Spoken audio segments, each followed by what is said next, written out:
Black Star Network is here.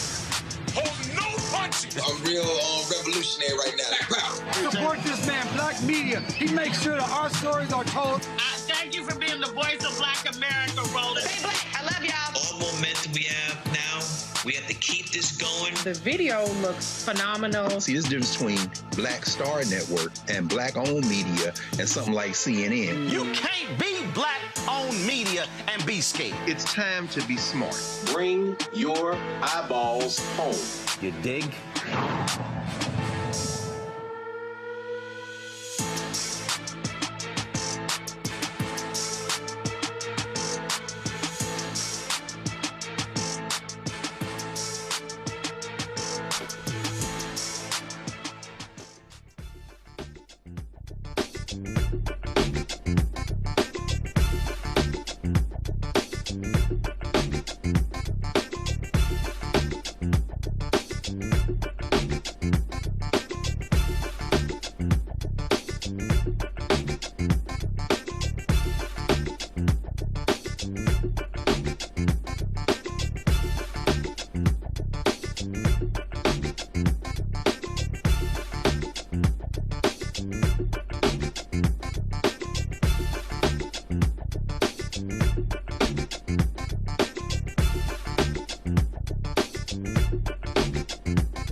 Folks, today's Wednesday, May 13th, 2026, coming up on Roland Martin Unfiltered, streaming live on the Black Star Network. Georgia governor announces he is going to call a special session to gerrymander their maps. They're going to take out black representation. South Carolina governor says he's going to call a special session. They're going to take a second stab at taking out Congressman Jim Clyburn. Organizers are planning a massive day of action on Saturday in Montgomery, Alabama. We're going to talk about that. Stacey Abrams will join us on today's show. Lots to break down. And Donald Trump trashes another black female reporter. He continues his assault on black women. It is time to bring the funk. On Roland Martin Unfiltered on the Black Star Network. Let's go. He's got it. Whatever the miss, he's on it. Whatever it is, he's got the scoop, the fact, the fine. And when it breaks, he's right on time and it's rolling. Best believe he's knowing. Putting it down from sports to news to politics. With entertainment just for kicks, he's rolling. It's on go, y'all. It's Roland Martin, yeah. Rolling with Roland now. He's funk, he's fresh, he's real, the best, you know he's Roland Martin now.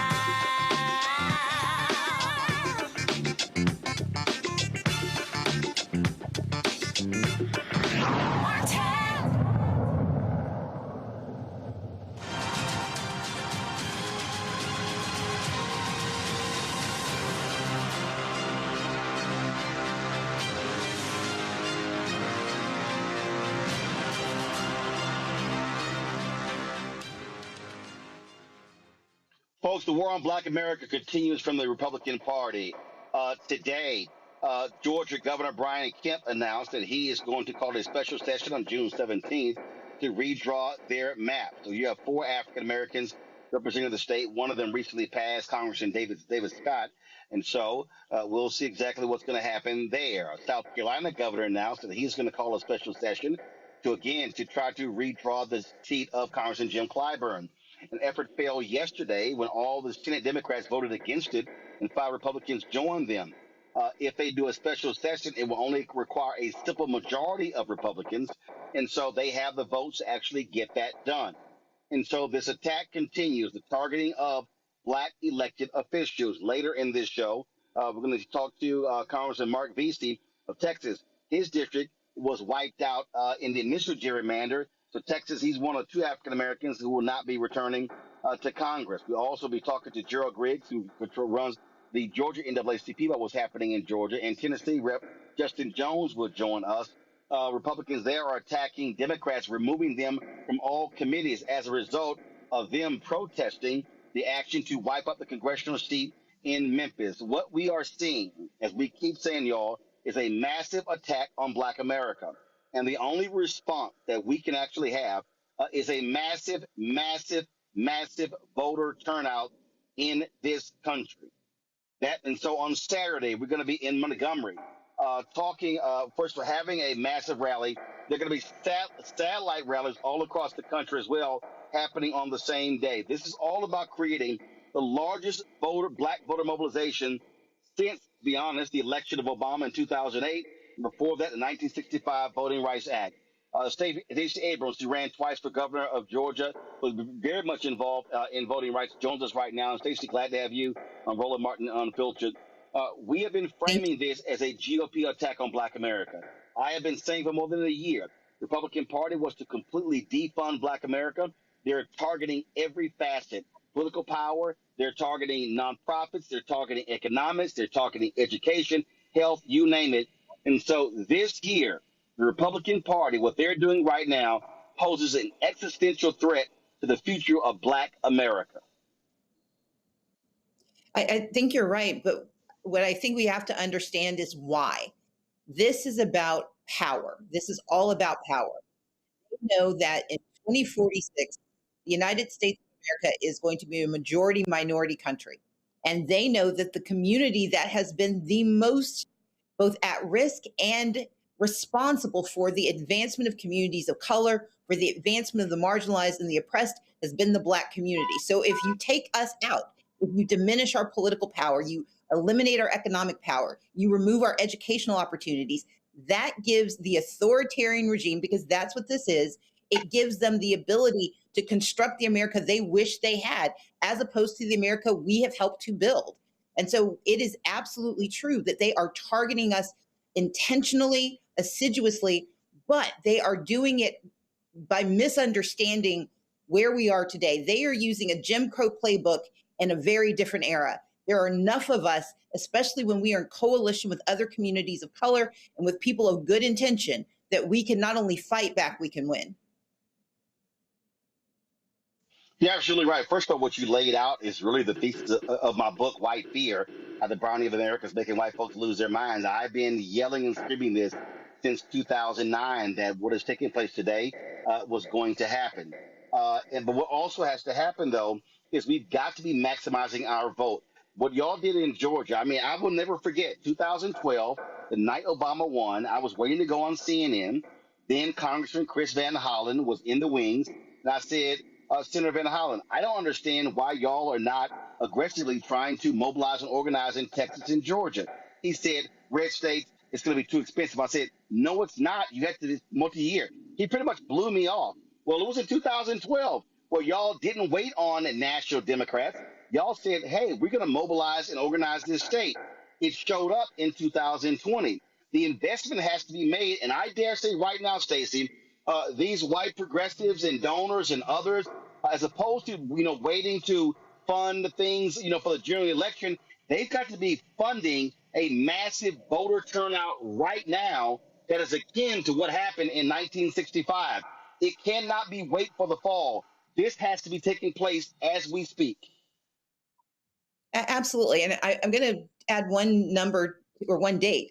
When I ran in 2018, we didn't register 800,000 people, but we added 800,000 people to voter participation.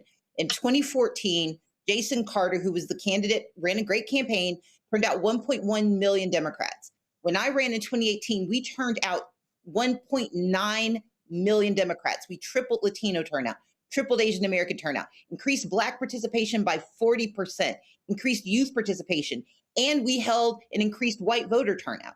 And so I say that to say we got the benefits and the spoils in 2020 and 2021, but we got to remember they were practicing voter suppression in 2018.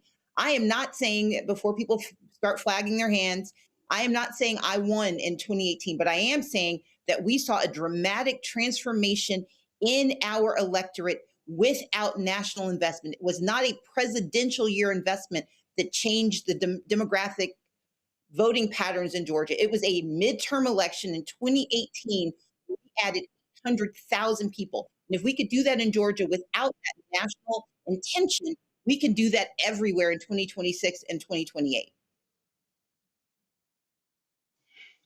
Again, you talked about that, but right now, what really has to happen, I keep talking about a freedom summer, and it has to be massive turnout, massive registration, but also we need white allies to be registering white people. I mean, Black folks are making it happen, and we see what's going on Saturday.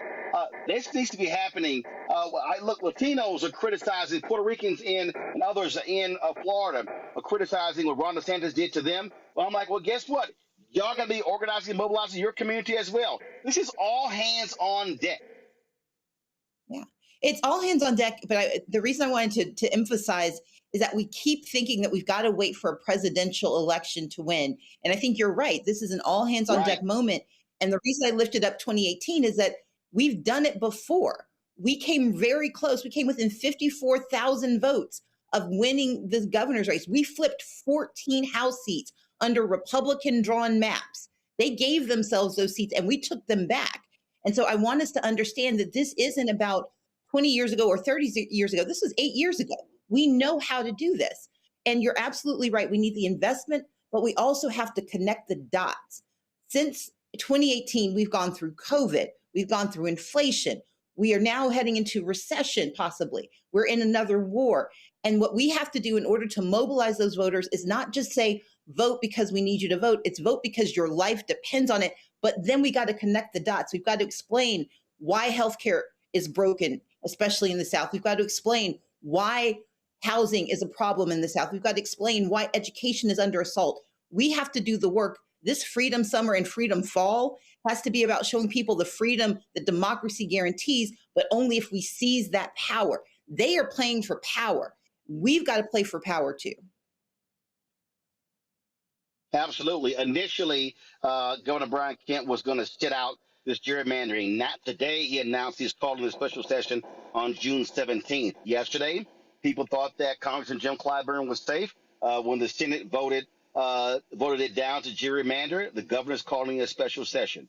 So Georgia, they may be looking to take away a couple of seats there. So your thoughts on this decision, this continual attack? We've already seen it in Tennessee, in Alabama, in Mississippi. The governor called off their special session because the federal courts basically punted on the need to redraw the map. They were supposed to redraw their state Supreme Court maps because they were racially discriminatory. Well, because of the Louisiana versus Calais decision, they now don't have to. And so black folks are clearly getting screwed by this. I don't call them the Supreme Court. I call them the extreme right court. Absolutely. So I want to put into context what happened in Georgia. So Georgia's been trying to break democracy for a while. And part of the reason for the special session in June is that the state legislature, the Republican-led state legislature, has removed the mechanism for actually counting ballots in Georgia in November. We use a QR code, and that QR code is no longer legal, but we don't have a backup plan. And so one of the reasons they have to call that special session is to deal with that. They are layering on top of it a redrawing of the maps. But here's the thing to understand about Georgia. Those maps are going to be redrawn after our primaries, which means it won't affect the legislative seats, the congressional seats for 26. They're changing the maps for 28. And what we also have to understand is unlike Tennessee, unlike South Carolina, unlike Alabama, unlike Louisiana, unlike Mississippi, the state of Georgia is 46 to 48% people of color. They no longer have a slam dunk if they try to change the maps. And so they've pulled back as many as they could to get us down to the 4 that we have. But what they cannot do is stop us from fighting back. And so Georgia has a real opportunity in this upcoming election to flip our house, to win statewide elections. But we can do a lot between now and November that other states don't have the opportunity to do. South Carolina is in a different posture. They can absolutely try to crack in South Carolina, the Black district, Jim Clyburn's district. The thing to remember there is that 5 Republicans just yesterday said no.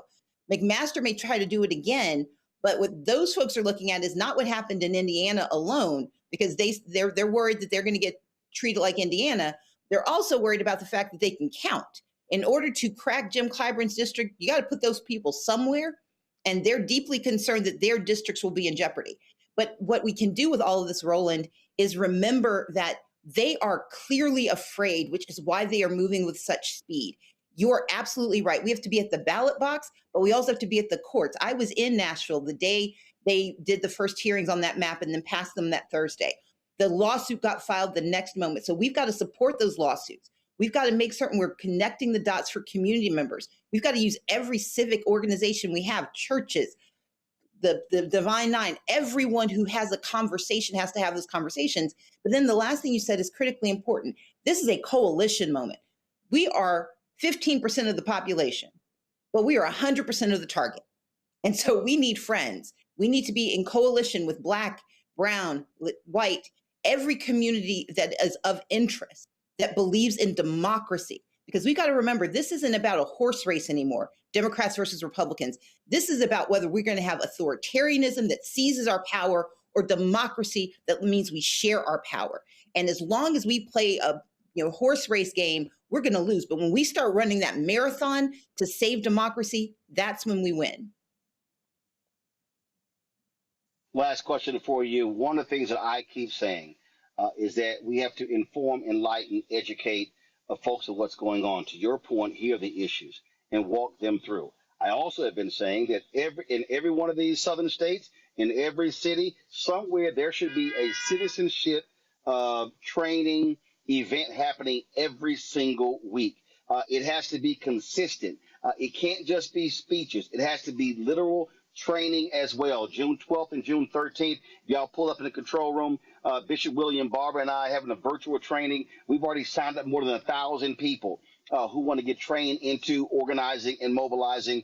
Folks, if you want to sign up, click that link. If you go to blackstarnetwork.com or repairsofthebreach.org, you can actually click that link. You actually go to it. But this is what it's going to have to take. This is going to have to be a week-by-week, day-by-day thing. What I keep saying, Stacey, we can't wait until after Labor Day, September and October. No, it has to be now. There's a sense of urgency. It has to be taking place now. Well, I created the 10 Steps campaign, and I'm so proud that we have more than 70 partners. Those partners are national organizations across this country that are doing exactly what you're talking about. They're doing civic education. They're doing mutual aid. They're doing all of the things it takes for us to fight back. And that's why I shaped this as not a Democrat versus Republican thing. This is democracy versus authoritarian thing. When we understand, because you said at the top, this is an existential crisis.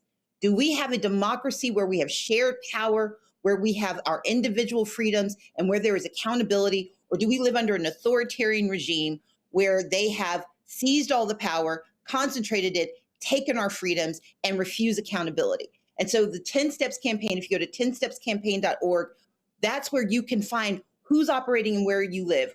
What can you do? We have a map. We have a mobilized link. We can help you find what you need, but we can also help you find the training that you need. Our mission is exactly what you're describing. We need all hands on deck. But we also need to believe that we are entitled to more, that we should demand the democracy we deserve. Elections are part of it. Elections can't be all of it. So we've got to do the work for November, but we've got to work from now through November and then into 27 and 28 and 2030 when the U.S. Census happens, because that's their next step. They're going to try to change the lines now and change the numbers next. We've got to anticipate what's coming, and we've got to do that work. And one of the things I'm encouraging people to do is go to 10stepscampaign.org. You can learn about our Read Them Home campaign. You can learn about how you can get connected in your community, how we are in this fight together, because together we can win. Absolutely. Stacey Abrams, we certainly appreciate it. Thanks a lot. Thanks for having me. All right, folks, quick break. We come back. We'll check with my panel as we continue to break these things down. Also, Congressman Marc Veasey will be joining us right here on Roland Martin Unfiltered on the Black Star Network. Back in a moment. This is a national issue. And it's happening right here in Middletown. This isn't just about a school. It's about opportunity. Application was approved. Ranked as #1 by the Connecticut State Board of Education in 2023. No one can give us an answer why. Roland Martin is coming to Middletown. He wants the country to know about our struggle for our children's education and future. Families need an option. Children are waiting. Many children will fall in the gap. The examples are right there. We'll never know. Middletown has repeatedly been denied state funding without any legitimate or legal reasons. They're fighting so hard to stop us opening the school that serves our community. They don't want for your children what they want for their own children. Every parent in the world wants the best for their child. We want to hold people accountable. We need to know the why, and you need to follow the law. We're going to do what we always had to do. Fight for justice. Fight for what is right. Be a part of this conversation. Ask questions. Demand answers. See you May 14th.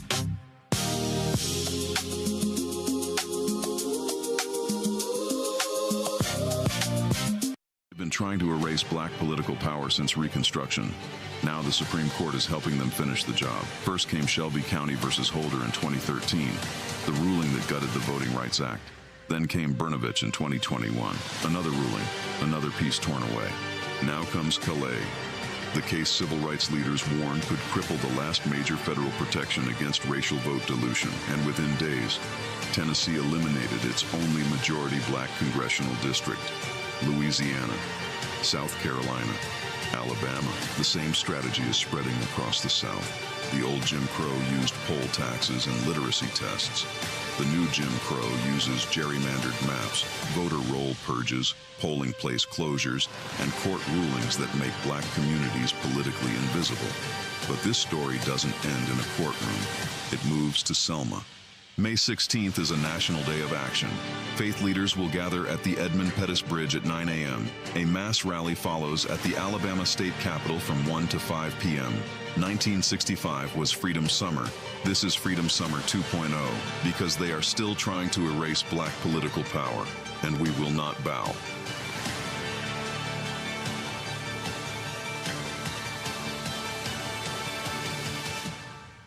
This week at the Black Table, we discuss a place, an idea, a dream, and a reality that everybody on the planet should know about. A place called Mound Bayou. What about black people creating their own country, not from the outside in, but from the inside out? That's next on the Black Table, right here on the Black Star Network.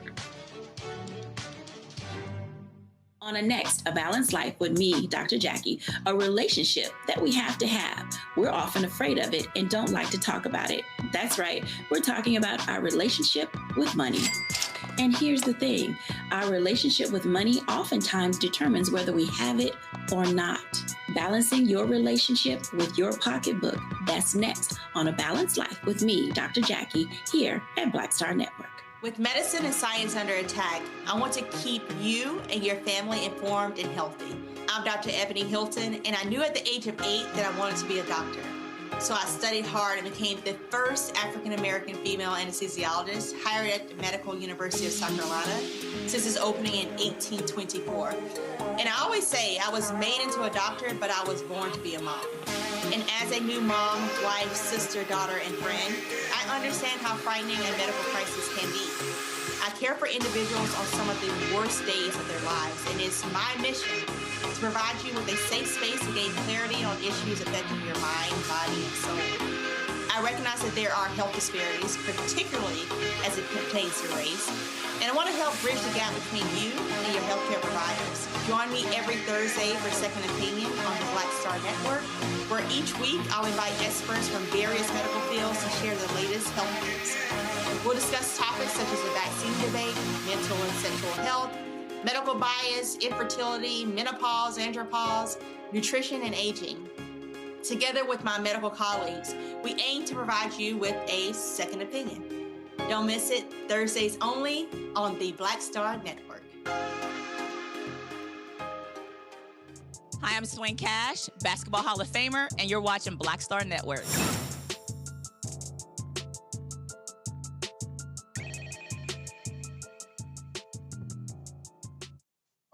All right, folks, time for our panel. Rebecca Carruthers, President and CEO, Fair Election Center out of D.C. Robert Patillo, Civil Rights Attorney with the Patillo Law Group out of Atlanta. Zabora G., DEIA Consultant and Employment Specialist out of D.C. Let's go right to the panel. Listen, I've laid it out, Rebecca, all hands on deck. We now see what's going on. Georgia, South Carolina. We see what's happening. And again, this is undeniable. It is an absolute undeniable attack on Black America. Folk had better wake up.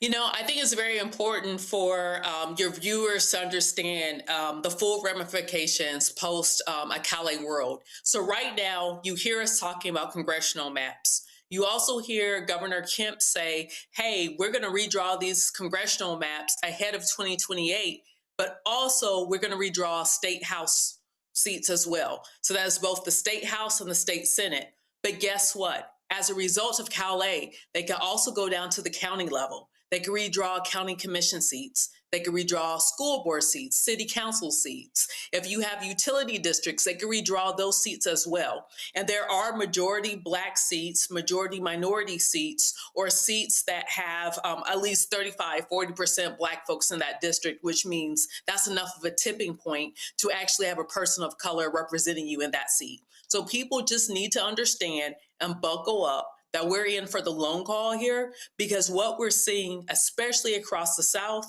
but we're starting to see this appear in other states too with attacks on voting rights.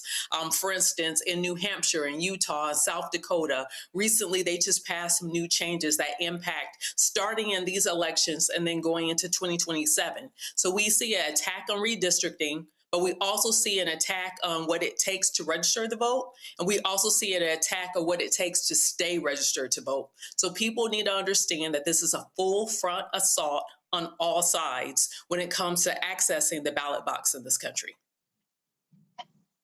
Robert, this is not about Republicans and Democrats. This is about white power, and they want white Republican power. You're absolutely correct. And the scariest part about this is there's a line from Gil Scott-Heron, The Winter in America, where he says, nobody's fighting because no one knows who to save.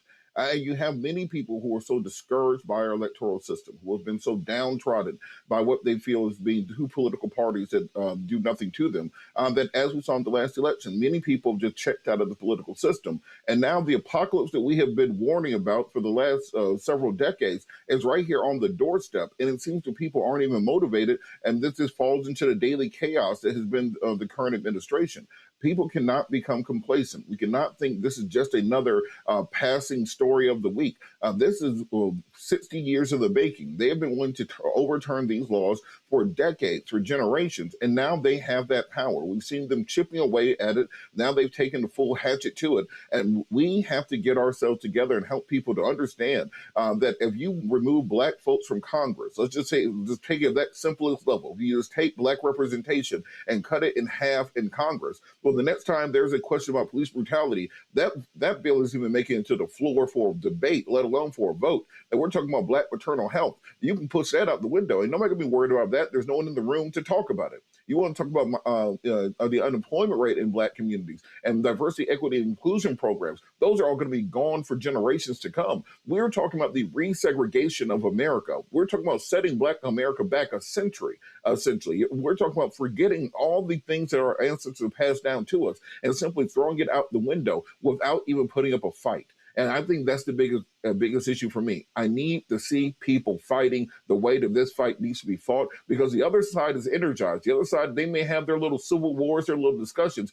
but they are united in one thing. They want to take the right to vote away from Black people, and they want to have full power control over this country. Zabora, I am consistently saying that when you wipe out Black political power, you're wiping out the access to billions of dollars.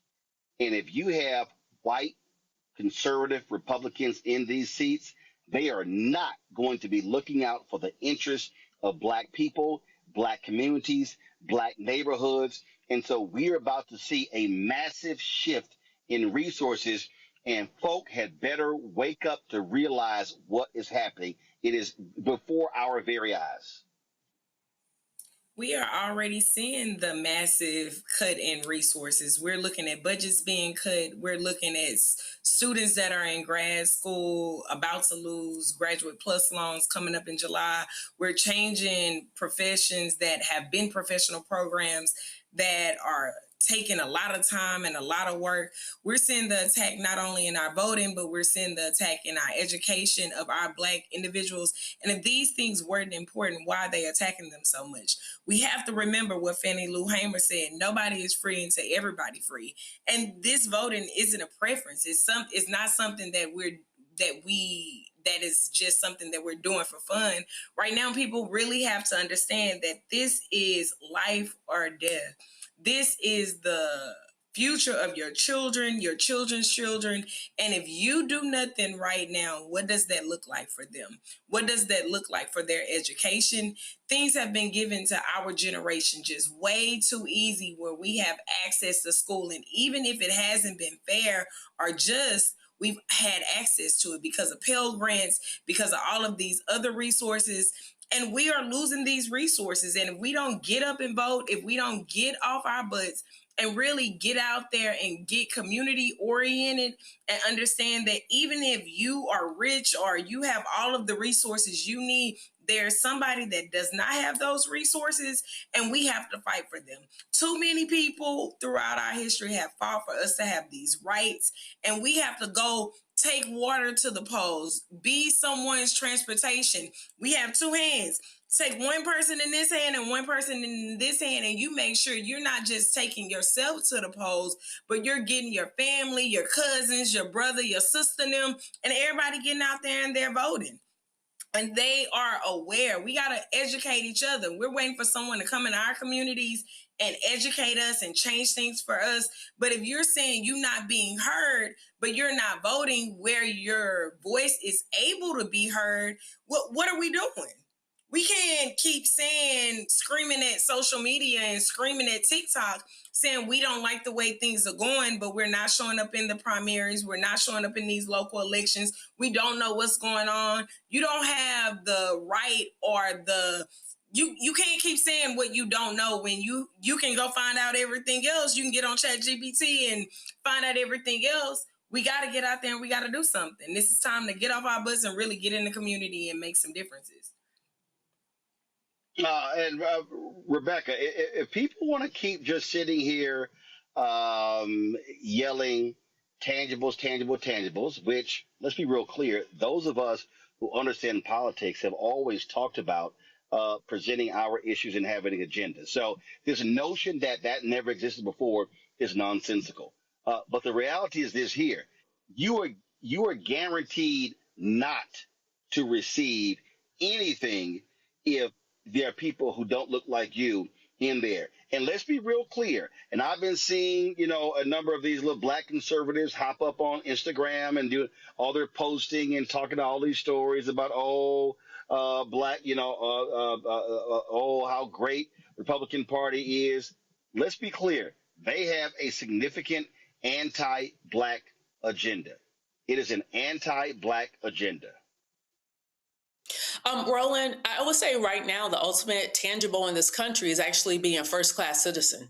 I would say that the ultimate tangible in this country right now is actually having the ability to show up, register the vote, cast your ballot, and your ballot indeed counted.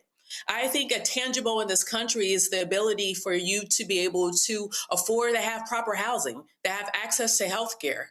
I think a tangible is for you to be able to elect someone who has your interest in mind. To me, that's a very big tangible, not just in this moment, but that's a very big tangible of living and being a citizen in this country. Not only that, I think it's very important for people to understand.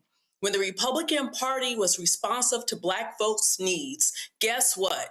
We voted Republican.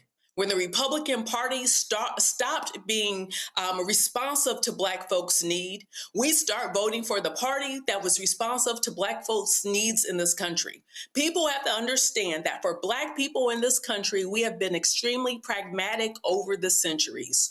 We vote for those who is more aligned to what it is that we need, who's responsive to us, who understand that we are taxpayers. So we also have a say in what this country looks like and what our local communities look like.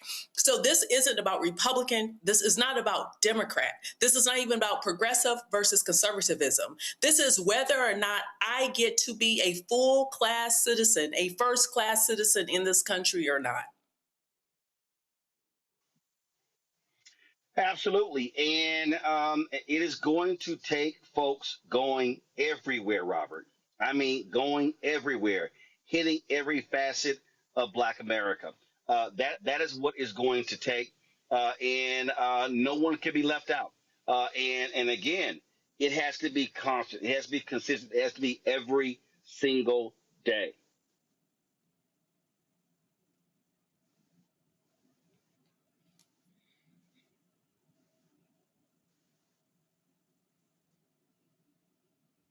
All right, Zabor, we're going to get Robert's signal straight. Zabor, that's for you.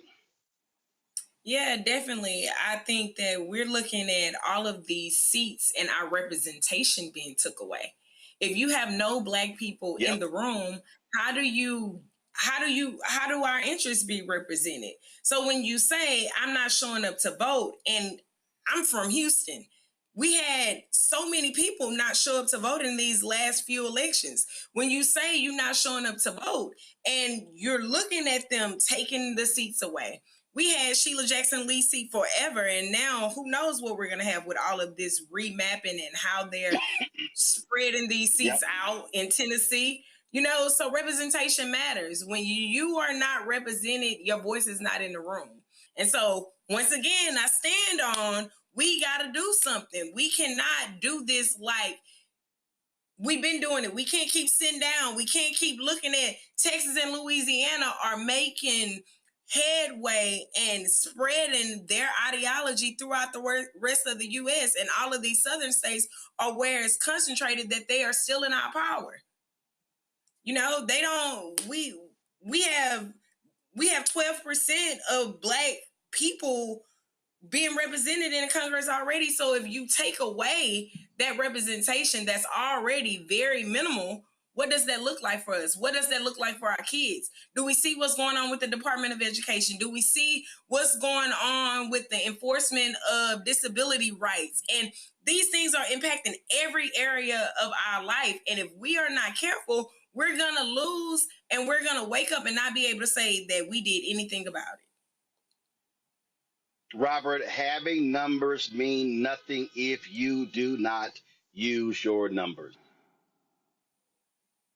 This is the thing that I think people need to understand, that that we can turn this gerrymandering fight right back against these people if we organize. You know, Georgia's a state where I'm at, where we're talking about 36% of the population being African-American. You add in Latinos, we're pushing 40% of the population in this state. So you want to redraw these maps? Well, let's register people. Let's turn out people. Let's build the type of coalitions that we've needed.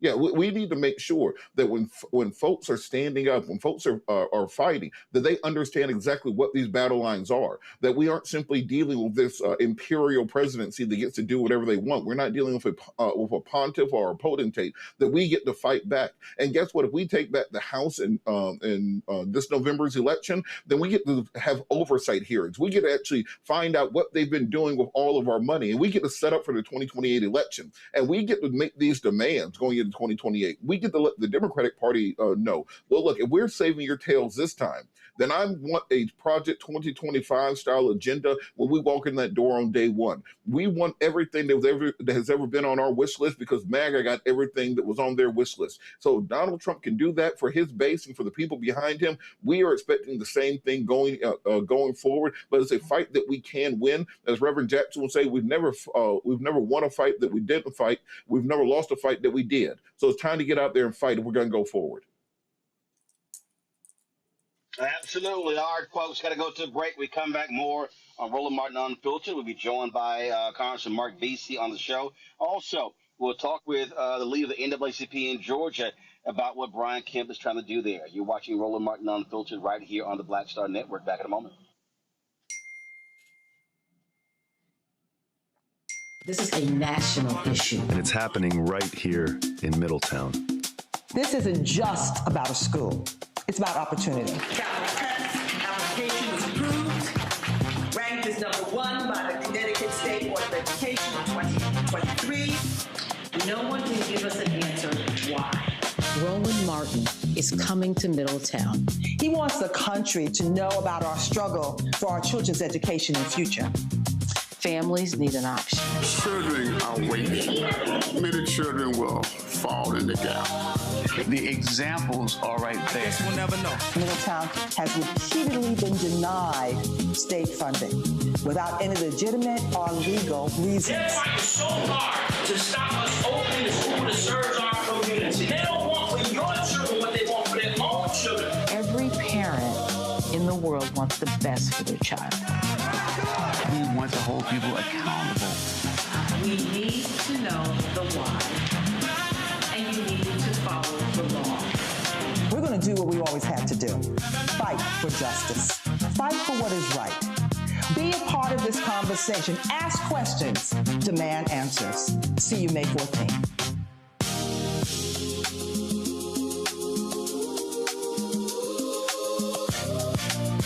Trying to erase black political power since Reconstruction.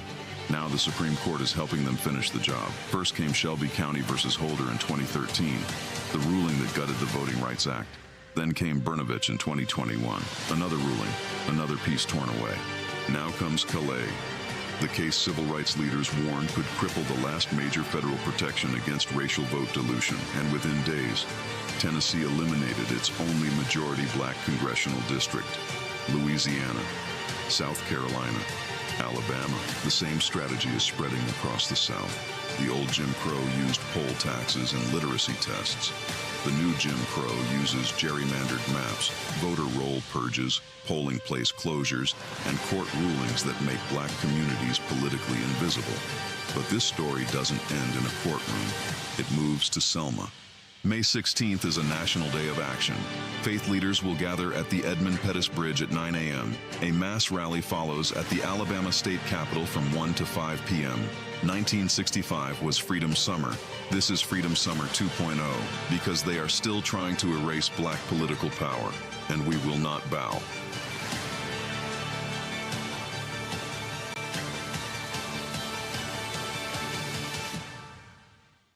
On a next, A Balanced Life with me, Dr. Jackie, a relationship that we have to have. We're often afraid of it and don't like to talk about it. That's right, we're talking about our relationship with money.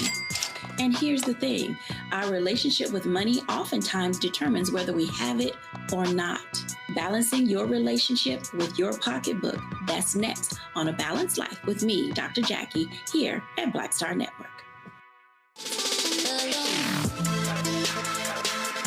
Hey y'all, welcome to The Other Side of Change, only on the Black Star Network and hosted by myself, Bria Baker, and my good sis, Jamira Burley. We are just two millennial women tackling everything at the intersection of politics, gender, and pop culture. And we don't just settle for commentary. This is about solution-driven dialogue to get us to the world as it could be and not just as it is. Watch us on the Black Star Network, so tune in to The Other Side of Change.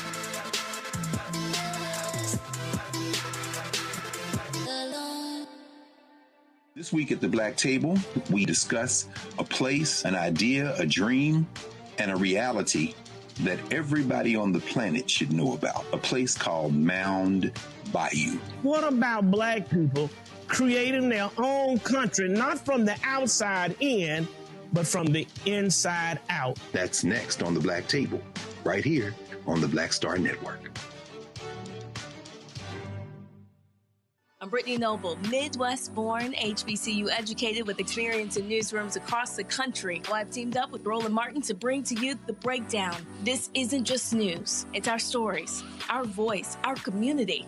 Join me for The Breakdown, Monday through Friday at midday, only on the Black Star Network. Hatred on the streets, a horrific scene, a white nationalist rally that descended into deadly violence. White people are losing their damn minds. As an angry pro-Trump mob storms the U.S. Capitol, we've seen shooting. We're about to see the rise of what I call white minority resistance.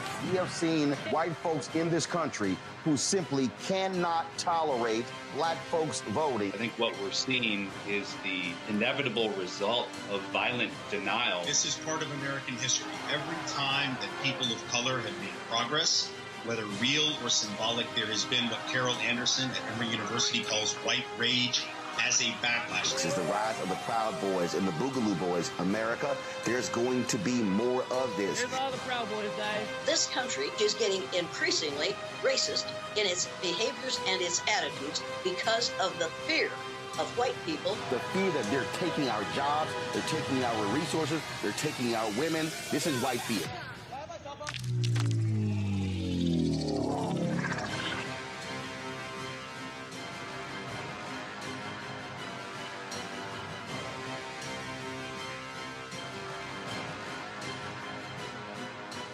What's up? It's Talib Kweli. I'm CEO. This is the Black Star Network.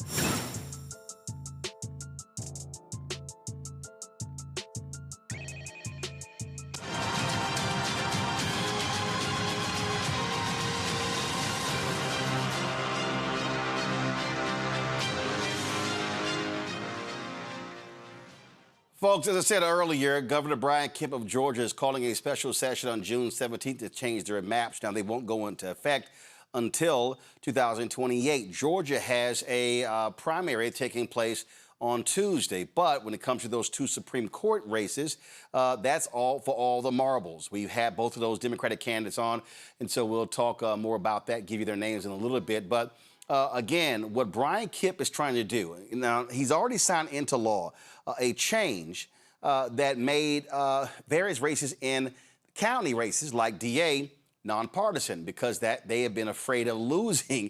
They've been getting their butts kicked on the local level. And so the regular session of the 2026 General Assembly concluded on April 3rd, requiring a special session to address redistricting.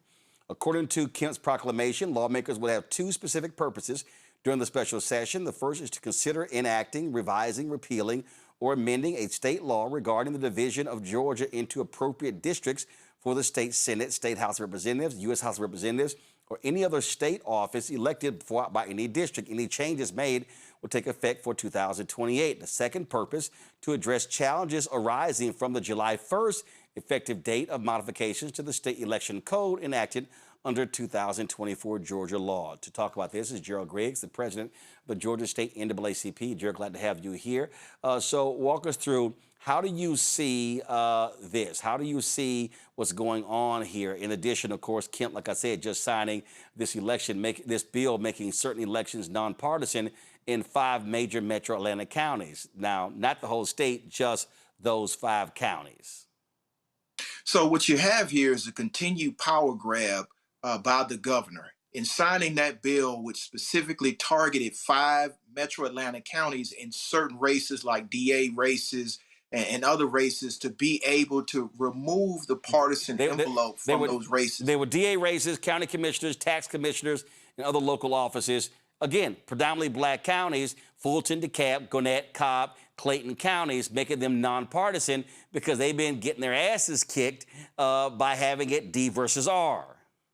Exactly. And they want to be able to remove the ability for them to choose their candidate of choice by removing those symbols. But now what the governor also did in this new calling of the special session, he's going to redraw the district lines because of the decision made by the Supreme Court. This particular decision will only go into effect in 28, but it signals a turn that we have been concerned about for years in Georgia, and that's continuing reduction of the power of the African-American vote to pick their candidates of choice through voter suppression and gerrymandering. So what we are seeing is the continued over-encroachment on the African-American vote in the state of Georgia, and we are completely focused on fighting this with every fiber that we have, because there, as you have said, there's already a primary election that is going on and nonpartisan races, which will occur on the 19th. So we want everybody in the state of Georgia to, one, watch what's happening in real time and the continued effort to silence African-American voters and people of color, but 2, go out in mass numbers and vote in this election and in the general election, which will be the midterm election, because our redistricting will not take place ahead of the midterms. And again, so let me walk people through. I'll give you an example of what happened in Texas. Texas, your large counties used to be red. Dallas County, first of all, the entire state of Texas used to be blue. Then it went red. Well, then Harris County, Dallas County went back to blue. And so Republicans in the legislature was so incensed they kept getting their asses kicked in Harris County. So what they did was they got rid of straight ticket voting. Now, Republicans used to clean up straight ticket voting.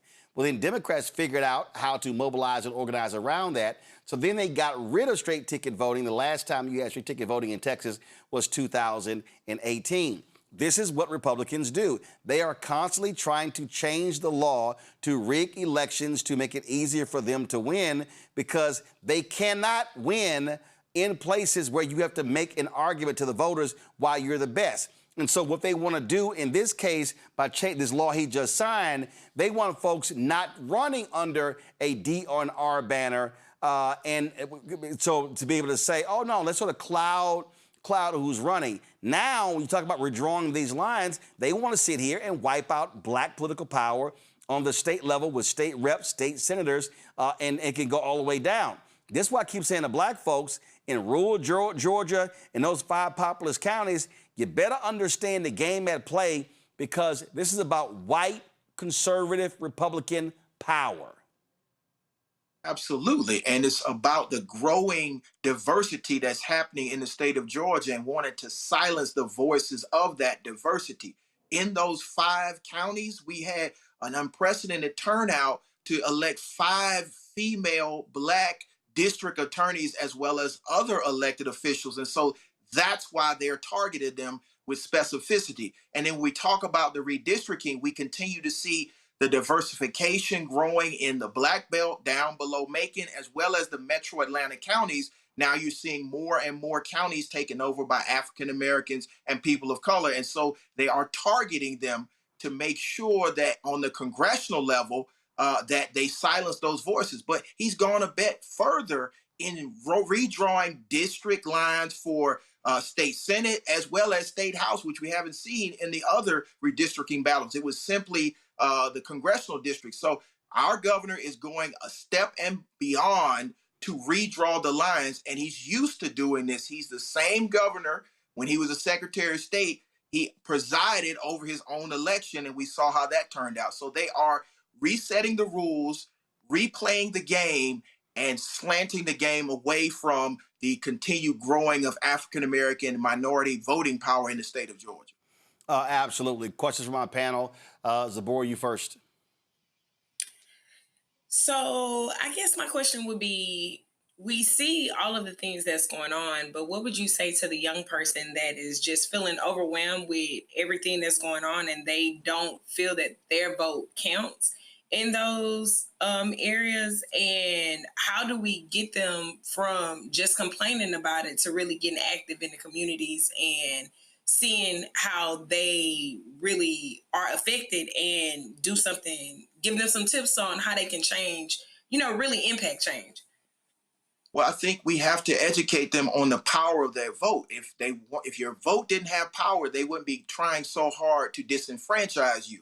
And in Georgia, you have an opportunity to push back on that in real time because, again, he set it out to 2028. And so we have the 2026 midterms where in the state of Georgia, for the first time, you can flip the state house and then be in control of redistricting. So what I would say to the young people is this is an opportunity to learn from your history because we in Georgia have a long history of pushing back on these draconian efforts to suppress the vote and to push back on our growing political power. But you also need to understand that they're trying to overwhelm you.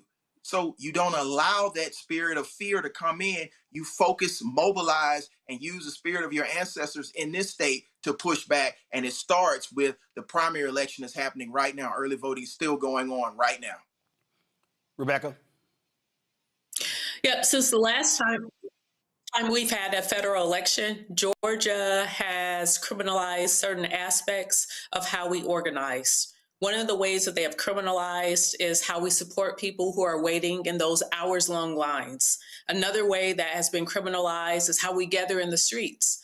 Another way that has been criminalized is even with how we do certain voter registration tactics that were legal, but now have been made questionable. So tell me, what is the way in which you are encouraging community members to get engaged in Georgia? And what types of education are you all doing on the ground to make sure that people understand how to do this work, but in a work that doesn't run afoul of these new restrictive laws?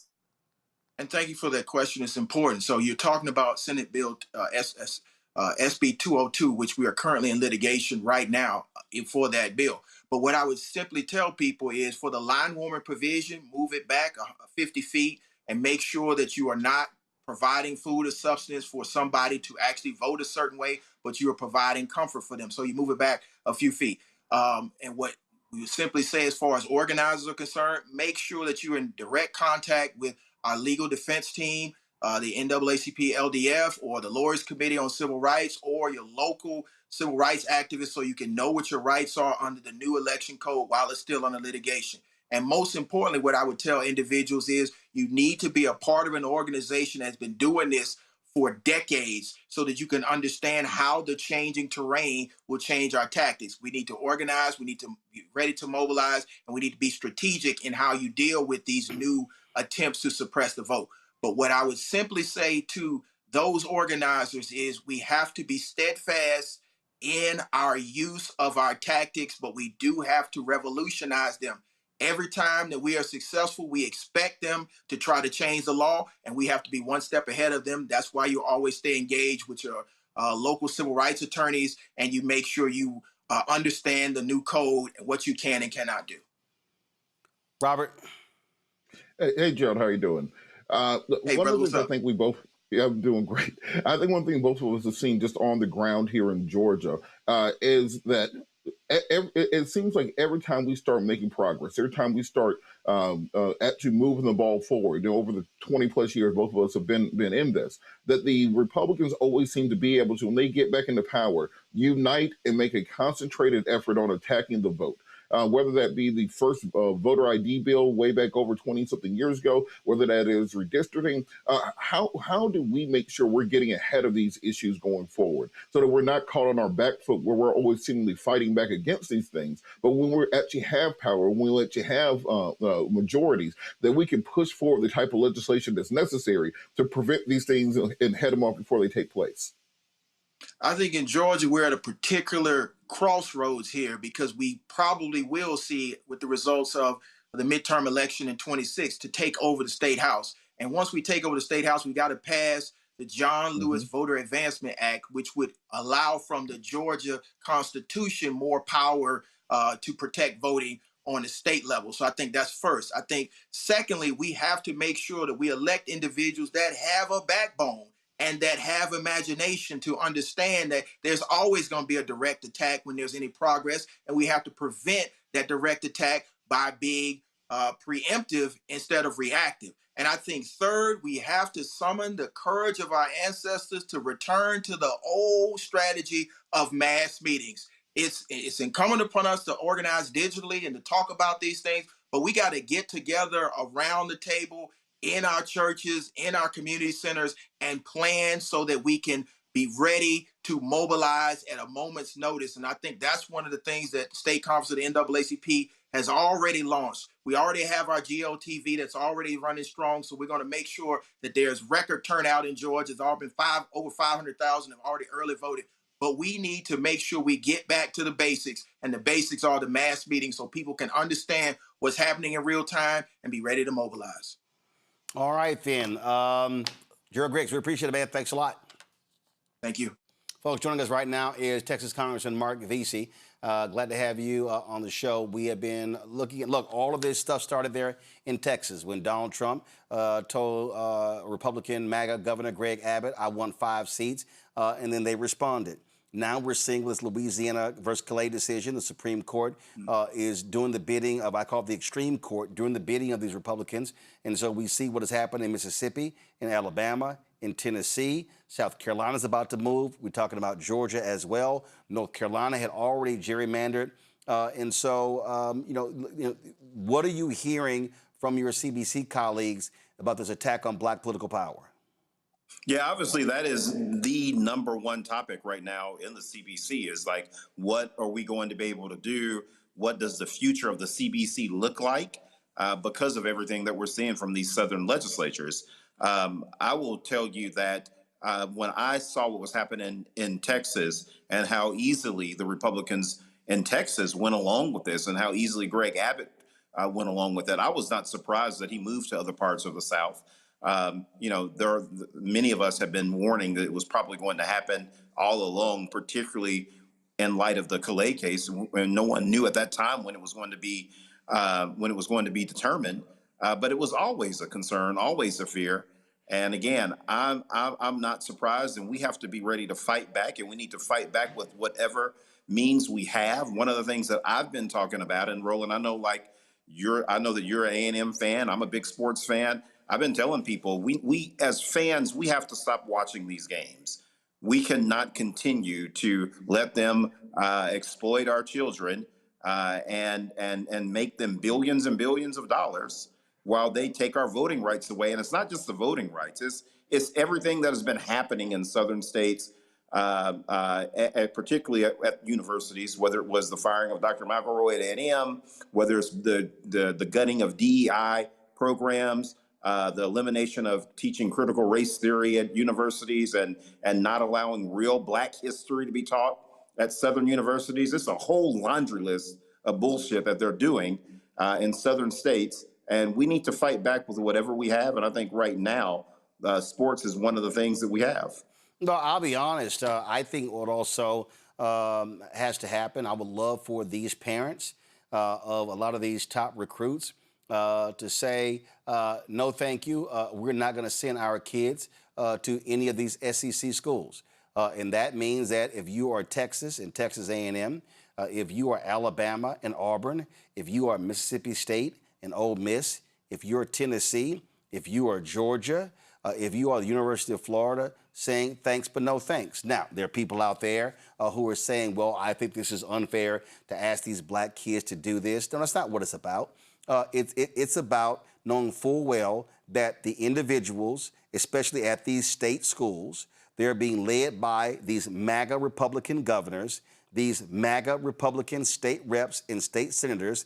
They want to cheer them on. They love DEI Saturdays, but they cannot stand DEI. They love having these black bodies bringing them joy, bringing in millions and billions of dollars, but they want to deprive black communities of resources. You had Kathleen McElroy, an esteemed journalist, a graduate of Texas A&M, who was willing to come back to run their journalism department, and it was Republicans on that Board of Regents who were being told by Greg Abbott, do not do this. It was a black man, Bill Mayholmes, who was the chair of the Board of Regents, who went along with this. It cost taxpayers $1 million to settle with her.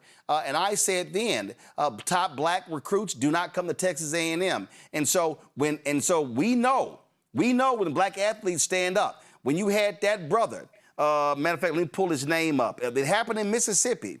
He was a running back. When that brother stood up and said, you know what? Yeah, I ain't really feeling playing under this Confederate flag. When that brother did that, dog, they changed that flag with the quickness. They removed that flag from the Confederate emblem from the Mississippi State flag because they were scared to death of these black athletes not going there. And so black athletes do have that level of power. Yeah, black athletes absolutely have that level of power, and we need to use it. And, you know, people are saying that we shouldn't put this just on the athletes, and I agree with that. We need to make sure that we are doing our part. I'm not buying any merch. I'm not watching any of the regional games. I will watch some West Coast games. I'll watch some games in conferences where they're not, where the states are not treating black people like we're their property again. But I am going to do my part. And we're asking parents, grandparents, student athletes, jump in that portal. I know it's too late for this season, but like you mentioned in the segment right before I came on, Georgia is talking about doing this in 2028. And there's already word going around that Texas is going to redistrict again in 2028 and take us down to only 6 Democratic seats statewide. And I believe that Greg Abbott will do it. He's fool enough to do it if Donald Trump asks him to do it. And so we need to understand that this is going to be a long-term play, and we need to make sure that we are focused. And like you said, there was just one guy in Mississippi that made a difference. Yeah. If we can get a handful of athletes and a handful of parents to go along with this, and we stop watching and that money stop coming in, we can make a difference. His name was Kylan Hill. Kylan Hill, this was on, I need everybody to understand, go to my iPad. This was on June 22nd, 2020. Okay? June 22nd. Kylan Hill tweeted, either change the flag or I won't be representing this state anymore 100%. And I meant that I'm tired. This was in response to a tweet from Mississippi Governor Tate Reeves. Saying that people are floating this other flag, and so how they're not going to change it. Well, guess what happened? 8 days later, that flag was gone. Yep. Because right. White coaches, other players joined in.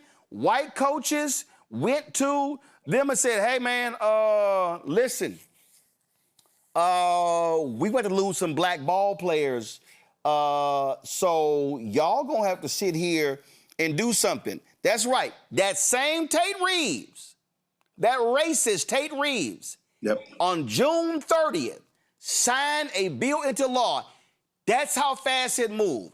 On June 22nd, a black football player at Mississippi State said, I am not representing this state. He's one of the top running backs in the country at that time. 8 days later, that Confederate emblem was removed from the state flag because they knew, those white Republicans in Mississippi knew Ole Miss and Mississippi State could not survive, could not win any games having just white ball players.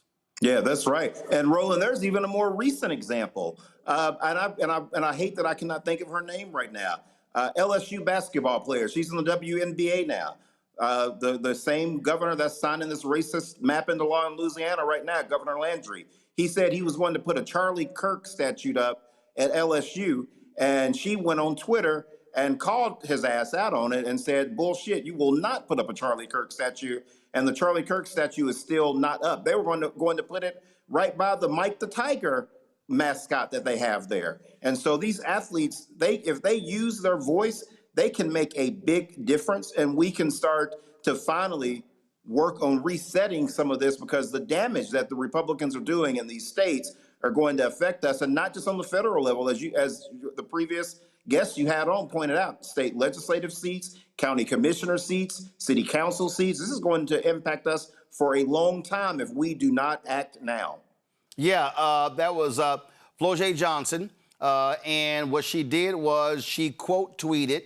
Let's see if we can pull it up. So Jeff Landry put out this video saying they were going to do this Charlie Kirk statue. Give me 1 second and pull it back up. She quote tweeted these four right here, those 4 question marks. And yeah, that did not happen. And it still has been put up. So yeah, what we are saying to black athletes, but more importantly, we're talking to their black grandparents and their black grandparents. And this is all this requires, Representative Veasey. If one top 300 recruit, if one says, I will not be going to a SEC school in a state where they are disenfranchising black people, I'm telling you, it is going. That's all we need is one. Yeah, just one. And and listen, that brother may have already was going to sign with Illinois or Big Ten school or ACC school or somewhere else. But guess what? And not just SEC. Make it clear, y'all ACC schools, yeah, ain't coming there as well. This is what we're talking about. What we're talking about is this is the opportunity to break their backs, because we have to use everything at our disposal, and athletics is one of those. And guess what? Texas, Louisiana, Mississippi, Alabama, Florida, Tennessee, Arkansas, South Carolina, North Carolina, those schools cannot survive playing football or basketball without black people. That is absolutely correct. And I also want to remind the parents and the grandparents and the student athletes that may be listening to us right now, they don't care about our kids. I will give you a perfect example of that, because a lot of Republicans, and I've done social media on this, I'm doing something on Instagram and Facebook every day, urging people to hop in the portal, hop in the portal. There's something I'm saying repeatedly. We have a bill on the floor next week. It's called the SCORE Act. And if you look at the language in the SCORE Act, it goes after black athletes. It says that you can use name, image, and likeness, but you can't have a sponsor or an endorsement from a product that your school has a conflict with.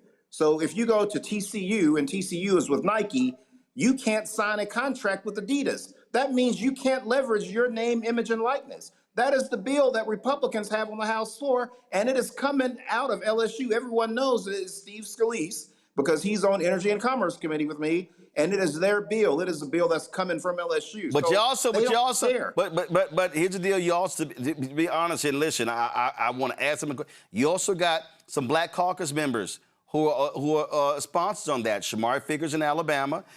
You've got another system. I'm going to pull the name up in a second.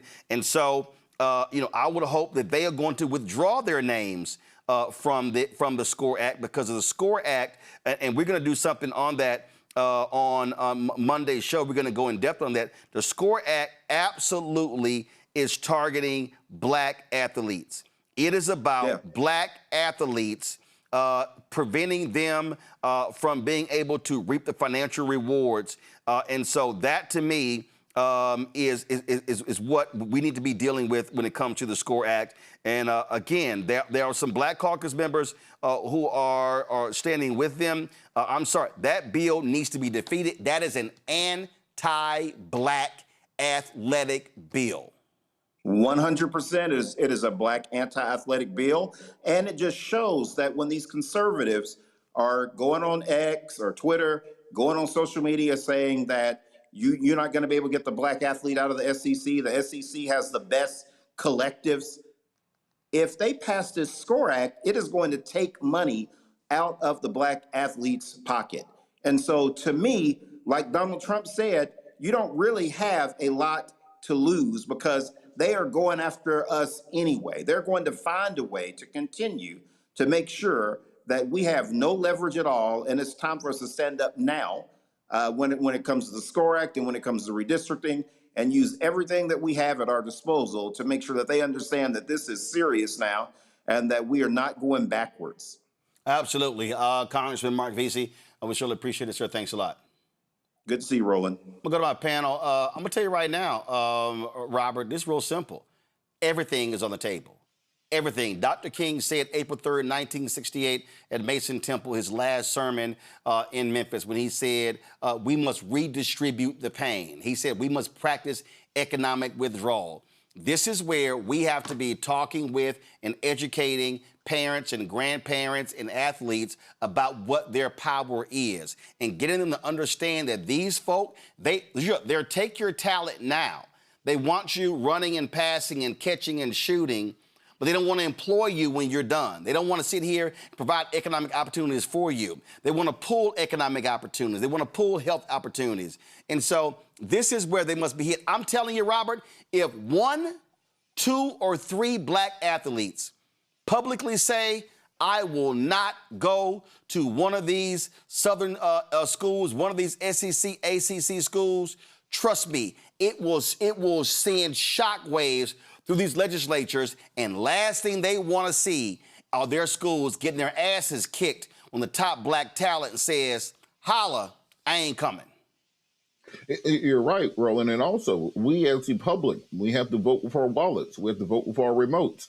We have to vote with our activities. On Saturdays, if you are saying that the students need to make these decisions, then we need to make those decisions also. We need to be doing something else on our Saturday afternoons other than watching SEC football. Because if we are saying that they are exploiting these athletes, then every eyeball that we're given, every penny that we are betting on them on DraftKings, every jersey we are buying, every piece of merchandise, every ticket to the game, that's all supporting that same system. So we can't be saying that other people need to be sacrificing, but we're not willing to make the sacrifice. We can absolutely make these policies go away exceedingly quickly if all of a sudden, not just with our dollars we're not supporting them, but with social media and societally we're not supporting them, because black folks are the taste makers of America. We set the social trends. You ain't got no heat in the streets, as they say, unless you were popular in the black community. So if we are going to say the athletes need to have a blackout of these schools, then we need to have blackouts there also. Show up at your local HBCU, buy tickets, donate to the booster fund, hang out for the fifth quarter. If you're an Alabama fan, become an Alabama A&M fan. If you're a UGA fan, become a Clark Atlanta fan. And you do that across the board, you'll see these policies changing real fast. The 2 members of the CBC, Congresswoman Sheila Bynum Coleman and Congressman Shamari Figures, are the 2 who are co-sponsors of that SCORE Act. And Rebecca, it's not just turning it off. Guess what? Meet those folks with protests. Let them know what's going on. See, again, apartheid got taken down because of money. Apartheid got taken down because it was sanctions. because it was divestment. And this is what needs to be happening right now. We should be asking questions of the largest companies in Mississippi, in Alabama, in Florida, in Tennessee, in Georgia. Do y'all stand with them or do y'all stand with us consumers?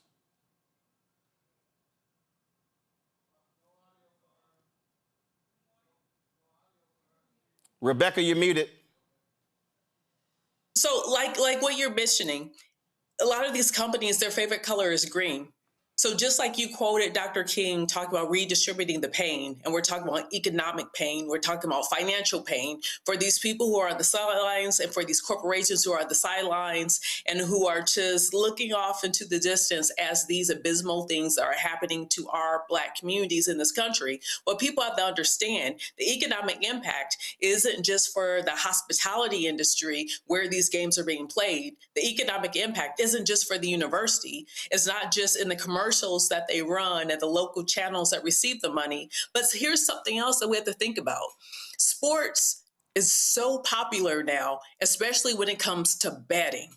And if all of a sudden the very thing and the very platforms that promote sports betting, now they have a bunch of uncertainty because there's a bunch of athletes who aren't going to be where those athletes were supposed to be as people start to put their bets in, it's going to impact so many people in their pocketbooks. It's also going to impact everyday people who are invested in sports betting in this country. So as much as they've tried to tell a lot of athletes to shut up and dribble, the reason why they're telling athletes to shut up and dribble is because of the economic impact. So people have to understand how wide and how vast and the billions of dollars that's in that particular market. Robert? Look, Roland, the battlefield is already upon us. And we shouldn't be talking about things that we could do or should do or could possibly do. We have to talk about what we is going to do. We need to be putting together the battle plan for how and exactly why we're going to be promoting to our people to black out the SEC for this fall, and how and why we're going to tell them that, well, maybe we need to be pulling back some of our support from many of these NFL teams since they got rid of their policy before the 2025 season to require to have a minority offensive coach on the roster in order to open up that pipeline to future coaches. We have to say, if we're going to have a boycott, let's have a real boycott. Not we're going to occasionally sometimes maybe post about on social media about a boycott, but that we're really talking about inflicting the type of economic pain necessary to force action. You can look at what the situation between America and Iran right now. We've had sanctions on Iran for the last 50 years and did not change their action. That is all to say that we can't expect these things to take 72 hours or 60 days to work their way out. If we're going to be talking about doing these sorts of activities, they have to be planned for the long haul, perhaps not just years, decades, generations. They fought for 3 generations to overturn the Voting Rights Act. We can't seem to keep something together for 6 months. We have to get these things together because the fight is right here in front of us now. Zabor? We got to know that this is about collective survival. We can't just keep thinking that we're going to work in our silos and not make anything happen. Whatever power we have to use it. We have to make sure we choosing institutions that align with our community dignity. Yes, you can go there, play football, do all the things, but if that school is not going to support you and your education, if that state is not going to bring the dollars, money makes sense. We can't keep doing things that we're not hitting them where it really hurts and using our power that we have to really impact the policies that they are having. They are removing Black organizations like Black student unions and doing all of the things that make Black people marginalized at these schools. So yes, you may be going there for a successful athletic career, but what about your education? What about the support that you're going to need to pass these classes?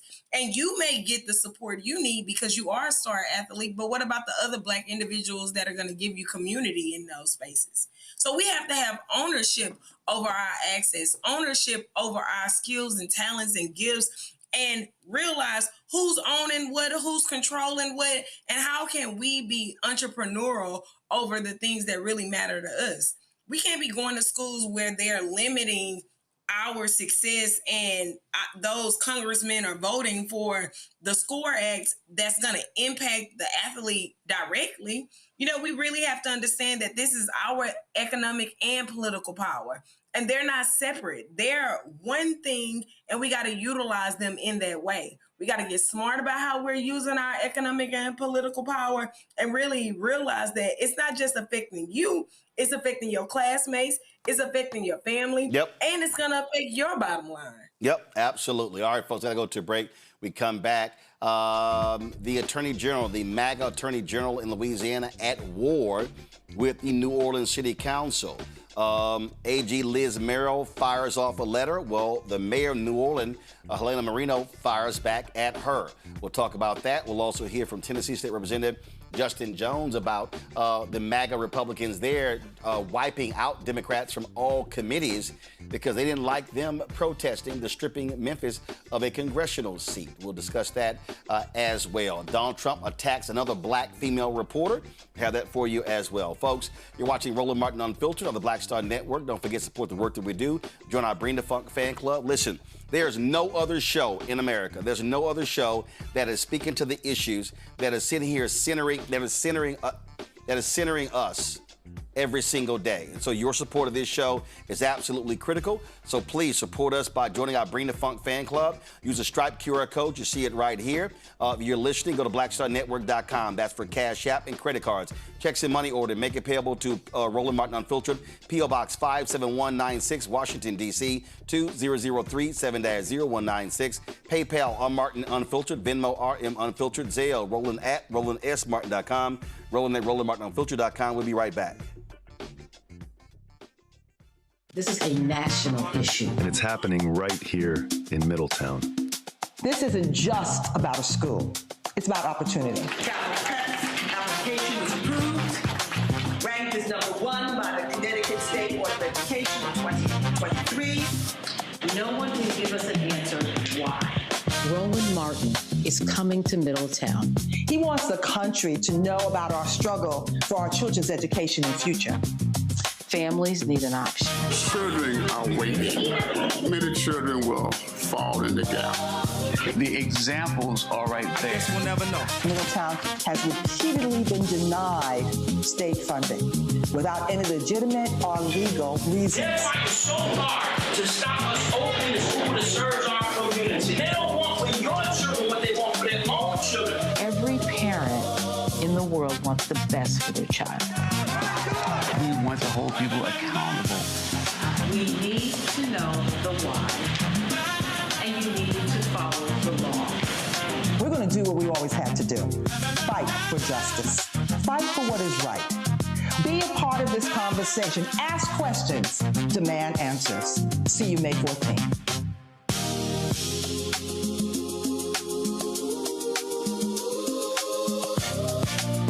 How you doing? I'm Mark Curry, and you're watching the Black Star Network. That's why I got these glasses on, because that black star is bright.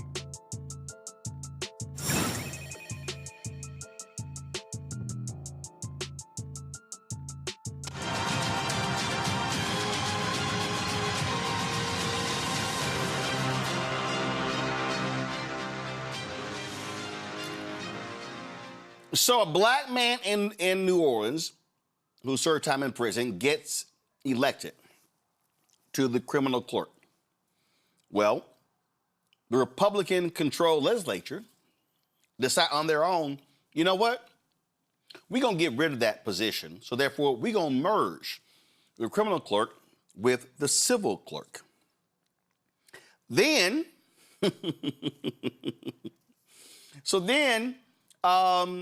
New Orleans resisting that.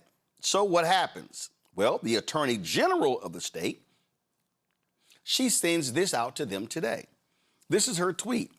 This is MAGA Attorney General of Louisiana, Liz Merrill. I am demanding the immediate rescission of the New Orleans clerk's resolutions, or these officials could face potential forfeiture of their offices.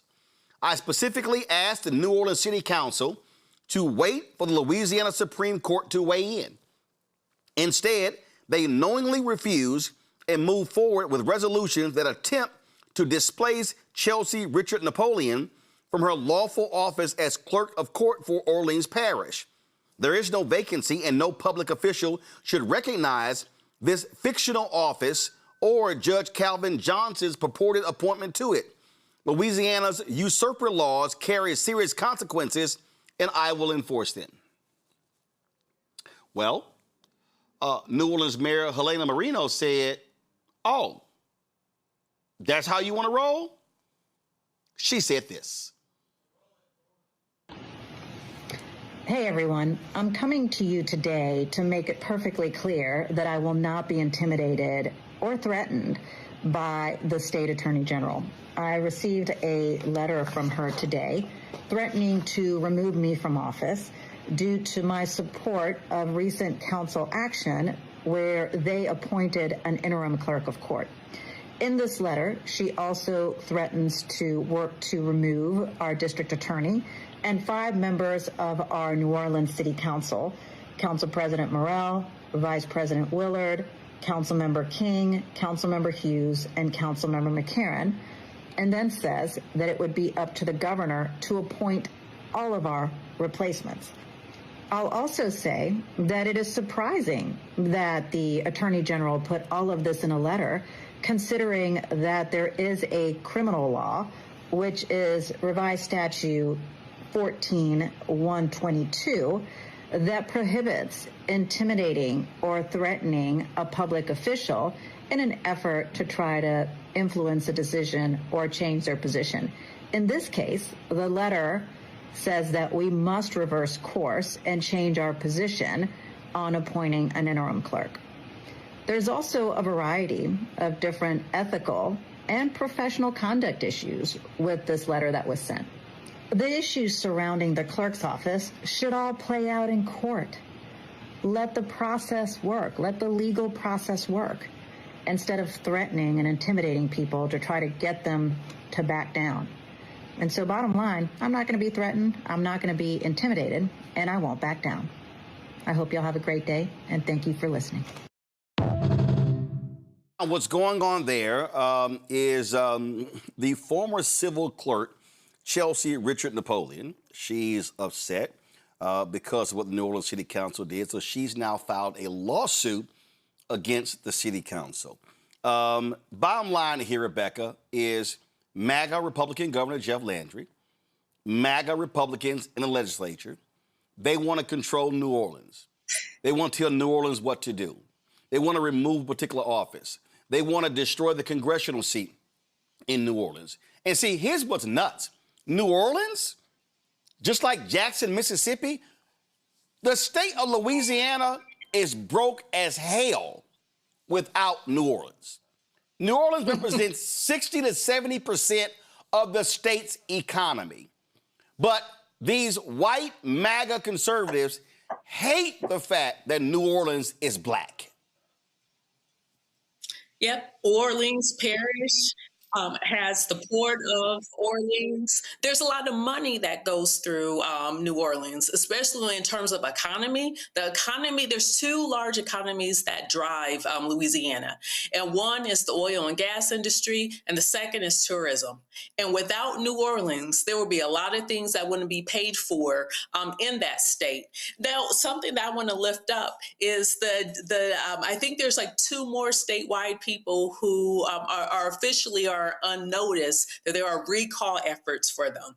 So if you live in Louisiana and you don't like what's going on in the redistricting, you don't like what your governor is saying, you don't like what some of your other state electeds and statewide electeds are saying, there is active petitions right now that if you are a Louisiana resident, you can sign in order to have a recall of those elected officials who, guess what, aren't serving you or your interests. Folks, here it is right here. Make notice. LouisianaDeservesBetter.com. LouisianaDeservesBetter.com. They have to get 600,000 signatures statewide to recall MAGA Governor Jeff Landry. They need 50,000 signatures to recall Sid Edwards in East Baton Rouge Parish. Okay? If you go to the website, you see it right here. When you click sign the petition, it takes you right here. All the data is on here. These are the campaign leads. Yes, a sister was leading this, who called this effort. And so this is what this is all about, y'all. Because what these folks want to do, they want to dominate. They want to control. It is about power. They want to wipe out black representation. They want people to they want to have their foot on folks' neck, Robert. And this is where we need all those black folks in Louisiana. Way too many black folks in Louisiana to not be turning out mass numbers. This is how you kick Jeff Landry's ass. And I'll note to people, Jeff Landry's poll numbers aren't much better than Donald Trump's right now. He's polling in the 30s. It's not just the black folks who are mad at Landry. Poor folks in that city, rural farmers, many people who were promised many of these things by conservatives when they come into office are very dissatisfied. And it's not enough simply to recall the governor if you're going to have just his acolytes there also behind him. You have to change the entire legislative system. You have to make sure that, particularly in the Deep South, but African-American population numbers are continuing to increase as a percentage of state population. That if we vote our numbers, we win. It just comes down to that. It's a turnout game at this point in time. If we build the coalitions that are necessary, if we put together the type of groups that can go out and motivate particularly the young people, because I haven't seen young people this disenchanted with politics in probably the last 25 years of doing this and being involved in this work. That if you talk to Gen Zers, if you talk to Gen Alphas, you have to remember that if you're 18 now, you've been living through Donald Trump since you were 8 years old. This is kind of the only version of politics that you know. So if you're between 18 and 24, the Obama years are kind of something from the history books. It's a distant memory to you. It's not something that you tangibly had a connection to. And when you've been living through this level of political chaos, the dirty talk, the dismissing of people, the destruction of rights, this has been going on for the majority of young people's lives. And many of them have simply given up on the system. They are just nihilistic about the future of this country. So it's our job in the older generations to make sure they understand that there is hope going forward, where that hope doesn't get activated if you're not willing to put in the work, if you're not willing to fight for it. This is the response. This is the response from those New Orleans City Council members. Listen to this here.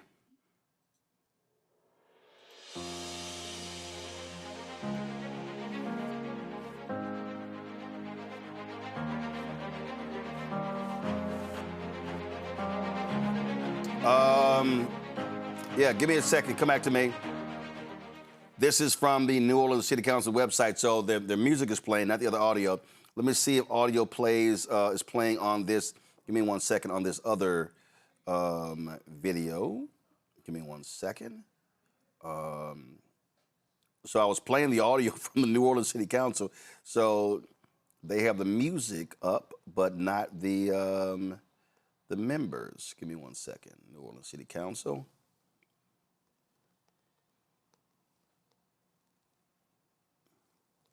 So the mayor has responded, and so do the city council members responding as well. Let's see here. Is the audio straight on this? Should I hear the speakers?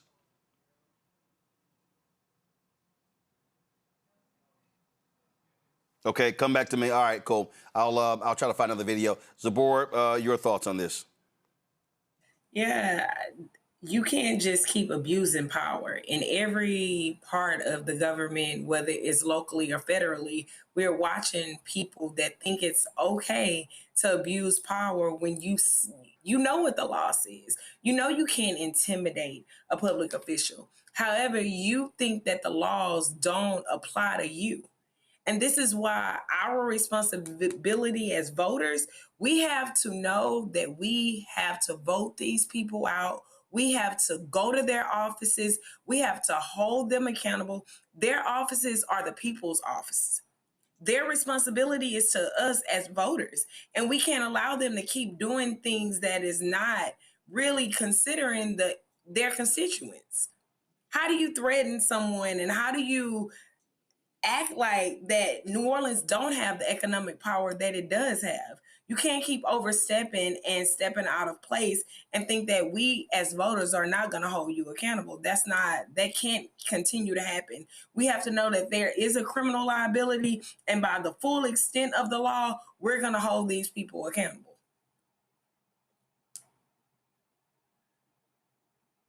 When you are using state power to pressure locally elected officials, you're risking crossing those lines from oversight to intimidation. Hold tight 1 second. This is the city council members responding.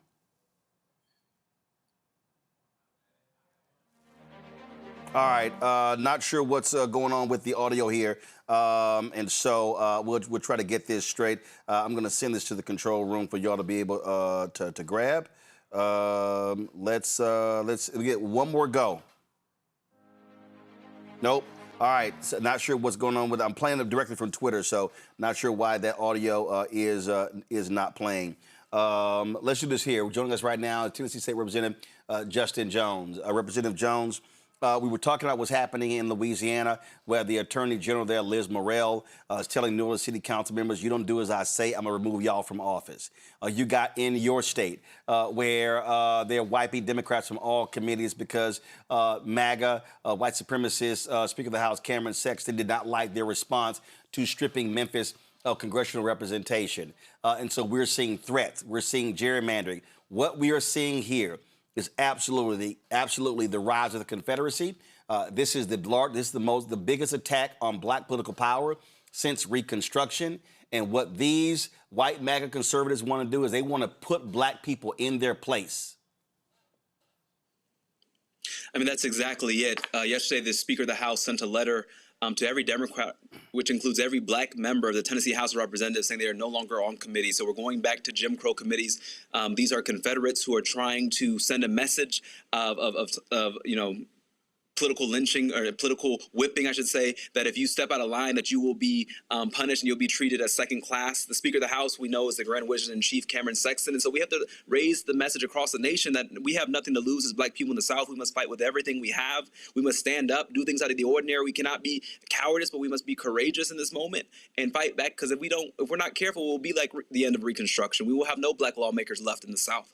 They did the federal maps this time, making all 9 districts in Tennessee majority white at the federal level, and they're going to do it to the state districts come January when we reconvene the legislature. And so whether you're in Tennessee, Alabama, Mississippi, South Carolina, these folks are really intent on bringing back the Confederacy, and we must be clear that this is a war against black folks in the South, and we must treat it as such, and we need our allies across the nation to stand with us, to give us resources, to not abandon the South, but to stand with us in this moment of crisis and chaos and of civil war that we're going through. Well, also what you finally are seeing are some Democrats who are, I suppose, finally waking the hell up.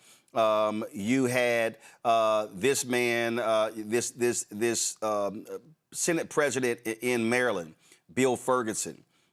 He was Democrat Senate president. He pushed back against Maryland Governor Westmore and others, did not want to gerrymander out a Republican there. Well, guess what? Now, all of a sudden, he apparently is now looking into ways to do that. So he's finally waking up. See, this is where these white Democrats in these other states are going to have to wake up. Not only that, Governor J.B. Pritzker, okay, he tied gerrymandering in Illinois to what happened in Indiana. That was stupid. And we will now see where the Missouri Supreme Court has affirmed the wiping out of Congressman Emanuel Cleaver's seat. We saw yesterday Republicans in South Carolina join with Democrats to stop wiping out his seat in South Carolina. Now the governor says he's going to call a special session to wipe out that particular seat. We saw what happened in Tennessee. We saw how this extreme court allowed Alabama to move forward with the old map, wiping out Congressman Shamari Figure's seat. Mississippi wants to wipe out the seat of Congressman Benny Thompson, and so over and over and over again. And so this is where weak-ass white Democrats are going to need to get out their asses and get in the game to realize that if you're a so-called ally, I don't want to see it with your mouth. I want to see it with your action.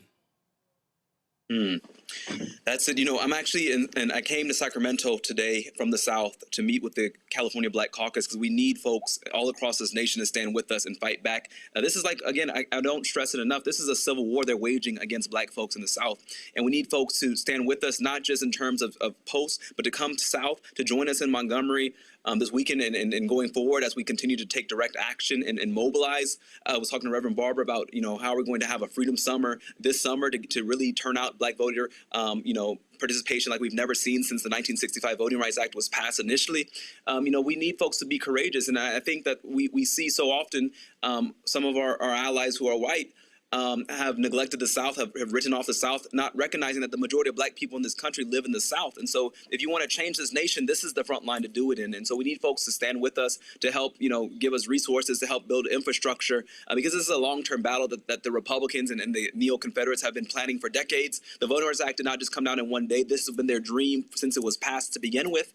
And I think that we have to have folks of our side of the aisle, including Black and white Democrats, realize that these folks are not our friends, but they see us as their opponents, they are enemies of democracy, and we must be bold, unapologetic, unrelenting, and do things out of the ordinary. It's not going to be a letter or a simple, strongly worded op-ed that's going to stop these folks. It's going to be direct action, organizing, and making a consequence. And because these white supremacists, whether they wear white sheets or Black robes in the Supreme Court, are a danger to us all, and we must treat them as such. And it's time for us to rise up and let them know that if they come for one of us, they're coming for all of us. I'm looking for where Vince Evans, who's executive director of the Congressional Black Caucus, he actually called out Bernie Sanders. And he said, here you are, the Supreme Court decision that's impacting Black voters. And he's like, okay, Bernie, where you at? This is the story right here. A CBC director calls out Bernie Sanders for crickets after attacks on Black voting rights. And then Vince posted on Twitter, has anybody checked on Senator Sanders? Because Black political power is under attack and somehow we can't seem to run him down. If y'all know somewhere else to check, let me know so we can get word to him. And he was talking about like, okay, again, where you at? I mean, and again, Vince was absolutely on the mark for actually saying it. And in fact, this is what he tweeted. He said, "This is the give me one second. Don't pull it up yet. Don't pull it up yet. Don't pull it up yet. I want to blow it up. Give me 1 second. Let me zoom in on it. And so here we go."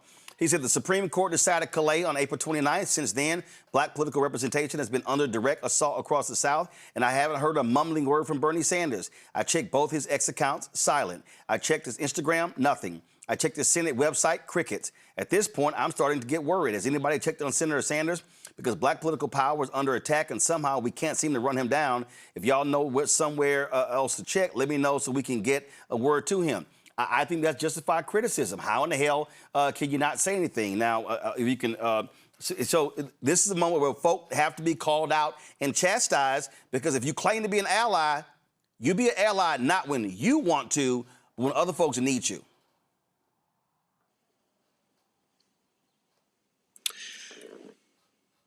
One of the biggest things that we're seeing in this moment is that for so long, the Democratic Party has written off the South. And if you're not North Carolina or Georgia or what they call a swing state, you are treated as if you don't exist. So Alabama, Tennessee, Mississippi, Louisiana, these are states that they have neglected systemically for so long because they don't see them as politically expedient to change. But this is showing us that this has been a front line that we should be waging battle in, because the Republicans have been waging battle in them and have been strategizing to keep them voter suppressed. And so, I think it's on the whole entire Democratic Party to recognize the importance of the South, not just the states that they love to come to every 4 years as battleground states, but the states that are not red states but are oppressed states. Again, 1 in 5 Black people in Tennessee cannot vote because of felony disenfranchisement. We have the lowest voter turnout. You can use a gun permit to vote, but you can't use a student ID card to vote. This is designed intentionally to stop, to keep us in the system of Jim Crow and of racial apartheid, because that's what it is.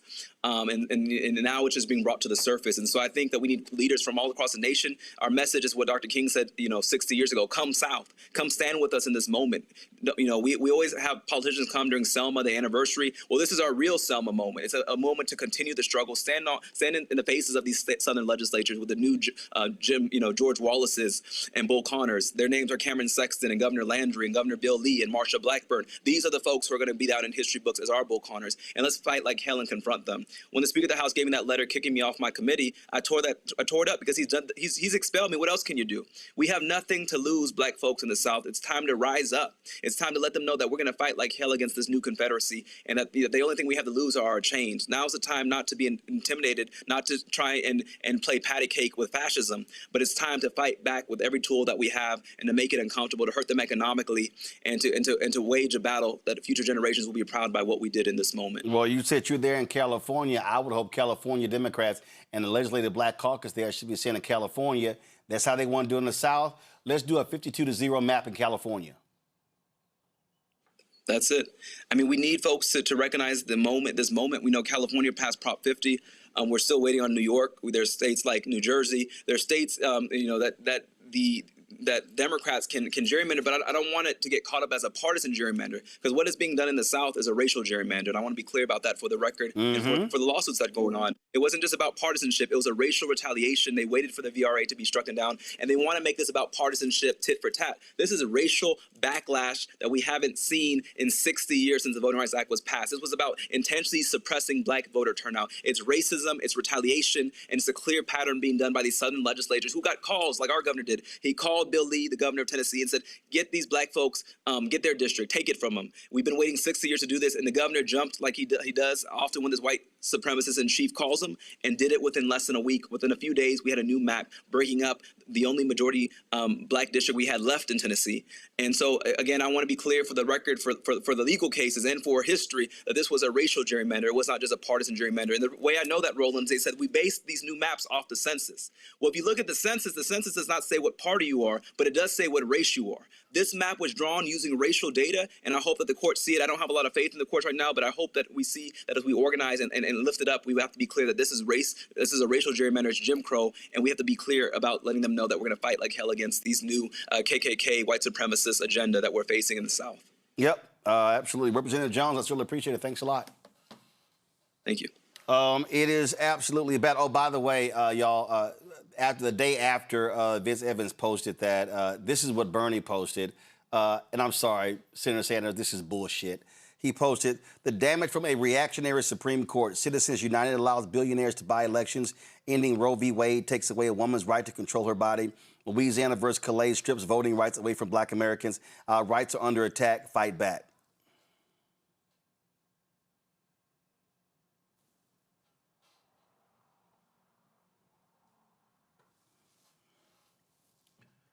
That's the best he can do, Rebecca?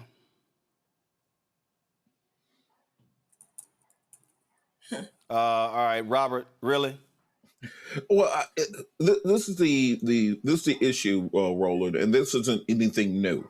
That we've often painted these issues, such as voting rights and civil rights, as being Black issues, and they view them as being a niche Black issue for some reason.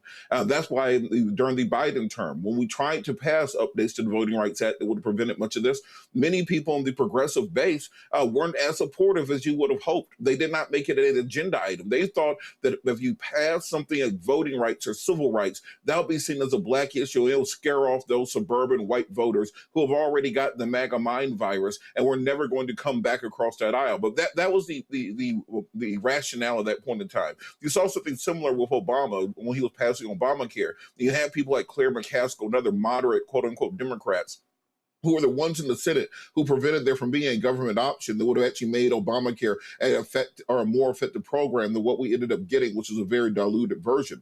And we see this often with the progressive movement, where they will say, well, animal rights are more important than African-American rights. Environmental issues are more important than African-American issues. Women's reproductive health, God bless it, is more important than African-American issues. Gay issues are more important than African-American issues. And this is where you see a large portion of this discontent among young young people when they start calling for tangibles, when they say, well, we put you in office, we turned out and voted, we did what you told me to do, and now you're telling me we have to save the penguins instead of actually deal with issues such as reparations or criminal justice reform, housing reform, education reform that would affect the Black community.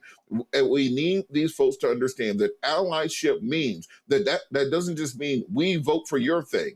That means that also you are going to vote for our thing because helping us helps you. Passing affirmative action then helped white women and Asians more than it helped Black folks, but it seems as being a Black issue. When you're looking at voting rights, that didn't just affect African Americans, that affected nearly everybody who did not have full citizenship rights in 1776. You became a full citizen with the Voting Rights Act as well. So we need to have a come to Jesus meeting with our progressive, our liberal allies and friends and let them know, don't just expect us to turn out for your thing. We're going to need you to advocate just as hard and fight just as fervently when it's things that you view as being helping the Black community, because that also helps you and your agenda.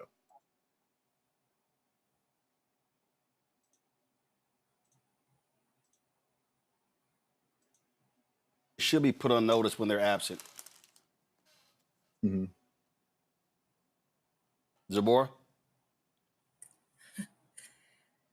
Our power is so important, and the South is so important, and making sure people understand that this is racial gerrymandering. Representative Jones, every time I hear him talk, he says stuff that's so positive, so impactful. And because he's so young, I hope that young people hear what he's saying. Like, the Democratic Party keep writing us off. They keep not recognizing what our needs are. They keep not taking our vote for granted. They keep taking our vote for granted, right?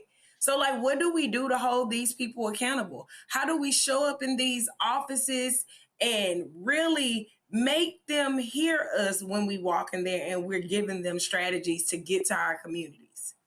And if we can't change that room, we got to change our communities. We got to go to the churches. Yep. We got to get to the grandmothers. We got to do what it takes, because we can't keep asking for support. We got to take over. Yep. Indeed, indeed.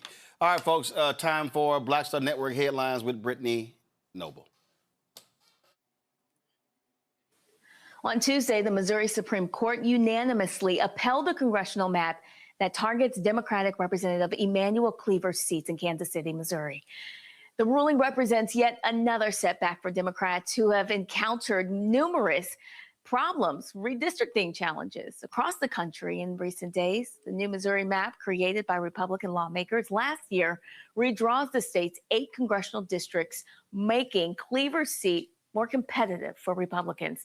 And although a local group called People Not Politicians has submitted signatures to allow voters to weigh in on the new maps, the Supreme Court's decision ensures that the maps will remain in effect for this year's midterm elections.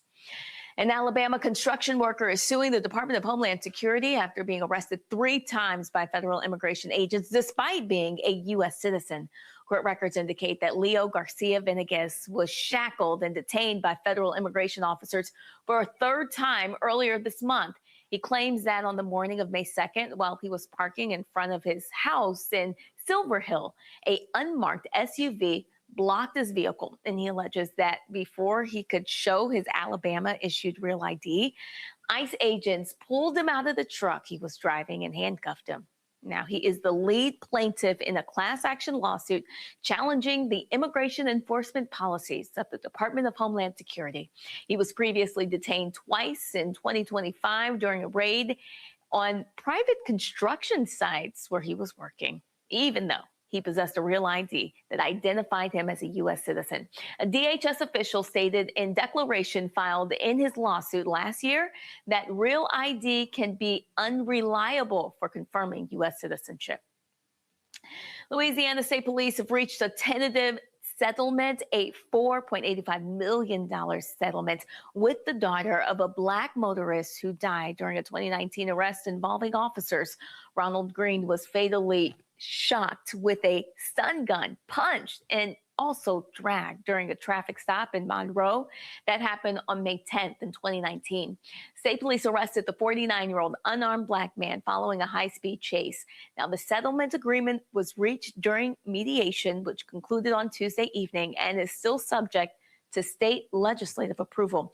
Body camera footage released in 2021 showed troopers surrounding Green and shocking him with the stun guns even before he could exit the car, despite him raising his hands and pleading for mercy.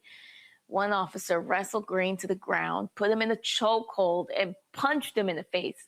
At least 6 white troopers were involved in the arrest, and 5 of them were criminally charged. None of the officers received jail time. Master Trooper Corey York faced the most serious charges, including negligent homicide. He reached a plea deal in October of 2024, resulting in a 6-month suspension, supervised probation, and a $1,000 fine. The settlement would end a federal wrongful death lawsuit filed by the family of Green. Memphis Grizzlies forward Brandon Clark passed away. The Los Angeles Police Department confirmed that Clark was found dead at his home in the San Fernando Valley of Los Angeles, with a possible drug overdose cited as the cause. Authorities discovered drugs at the location, but there was no evidence of foul play. Clark was drafted in the first round by the Oklahoma City Thunder in 2019, but was traded to the Memphis Grizzlies just 2 weeks later. He spent his entire 7-year career with Memphis. An Atlanta area church is making a significant investment in the Black community through a comprehensive affordable housing initiative. New Birth Missionary Baptist Church is launching the New Birth Village to help Black families build generational wealth. This development is expected to provide more than 390 homes in that region. The church is contributing about 35 acres of debt-free land from its campus and is also investing in a pre-development and infrastructure collaboration with developed partnerships. Well, the initiative targets middle-class families who often earn too much to qualify for subsidized housing programs, but are increasingly unable to afford home ownership in the Atlanta metropolitan area. So this development aims to serve first-time home buyers, teachers, nurses, public safety workers, seniors, and even young professionals. All right, folks, be sure to catch the Breakdown of Brittany Noble every day, noon Eastern, right here on the Black Star Network. The Breakdown of Brittany Noble every day, noon Eastern, right here on the Black Star Network. Well, Donald Trump loves to attack reporters, especially if you're a Black female. Earlier, of course, last week, it was Rachel Scott of ABC. The most recent one, a couple of days ago, was Kayla Gardner of MS Now News. Watch this. So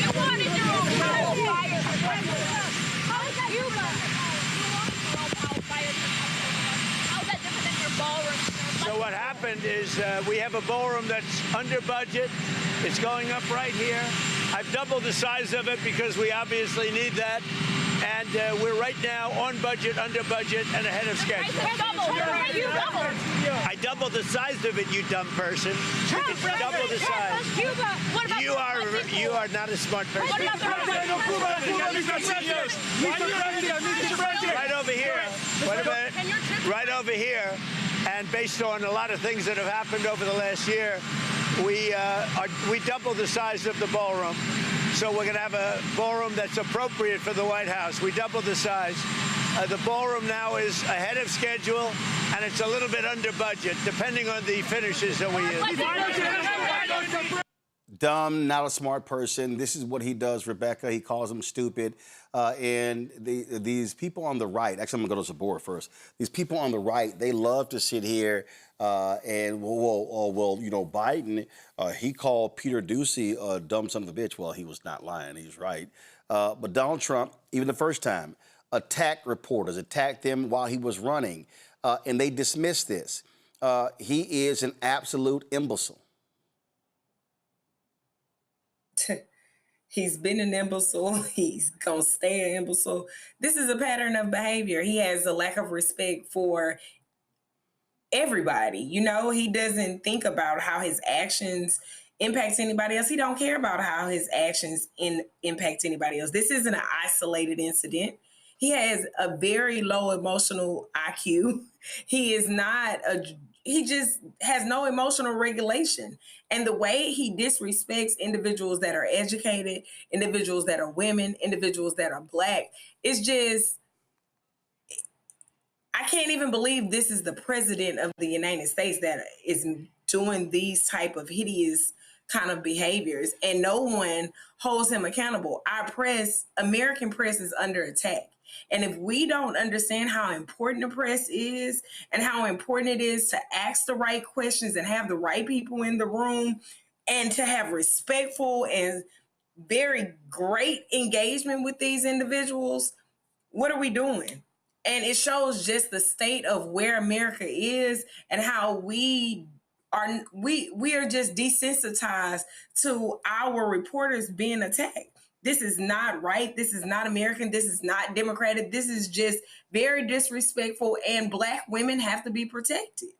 There's no reason why a man is able to talk to a woman in that manner and no one is holding him accountable. He is a pathetic individual, pure and simple, Robert. And look, one of the issues that I have with this is, where's the sense of community among journalists? Where are the people who are going to stand up and say, we're not going to tolerate this? The first time that he did this, all the journalists should have walked out of the room and not come back, because this man thrives on attention. He thrives on headlines. There was an analysis done within the last couple of weeks saying that currently Donald Trump is the most famous person on the face of the earth. You can go to a village in the middle of Uganda. They know who Donald Trump is. You can go to the Amazon rainforest. They know who Donald Trump is. He needs that to fill his narcissistic ambitions. So if he's going to be talking to your coworker in this way, or talk to someone in your profession this way, then starve him of that oxygen. He rose to power in 2016 because CNN and other networks would put a camera on his rallies and just play it for 3 hours straight in the middle of the day because it was free programming for him. He got $3.4 billion of free advertising during that election. So if you starve him of that attention, starve him of those views, starve him of the interviews that he so needs to simply survive, then he'll change his behavior.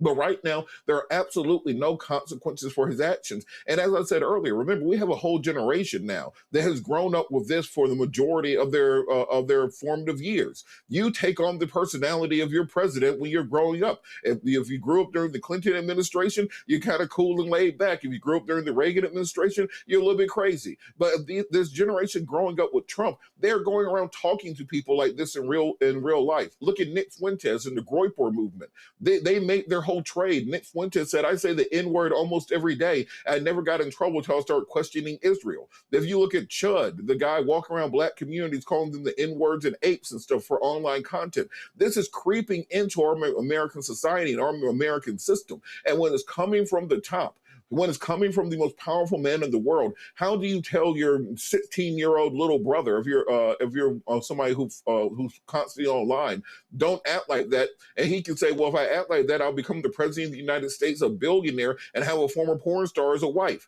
I mean, we have to start putting some kinds of rules and regulations back in place so that we have some form of decorum, because we have now descended to the lowest possible denominator, to the point where we're having a UFC fight in front of the White House. This is the level of ghetto that this administration has brought to America, and my family fought too long and hard to get out the hood to watch the whole country descend down into it.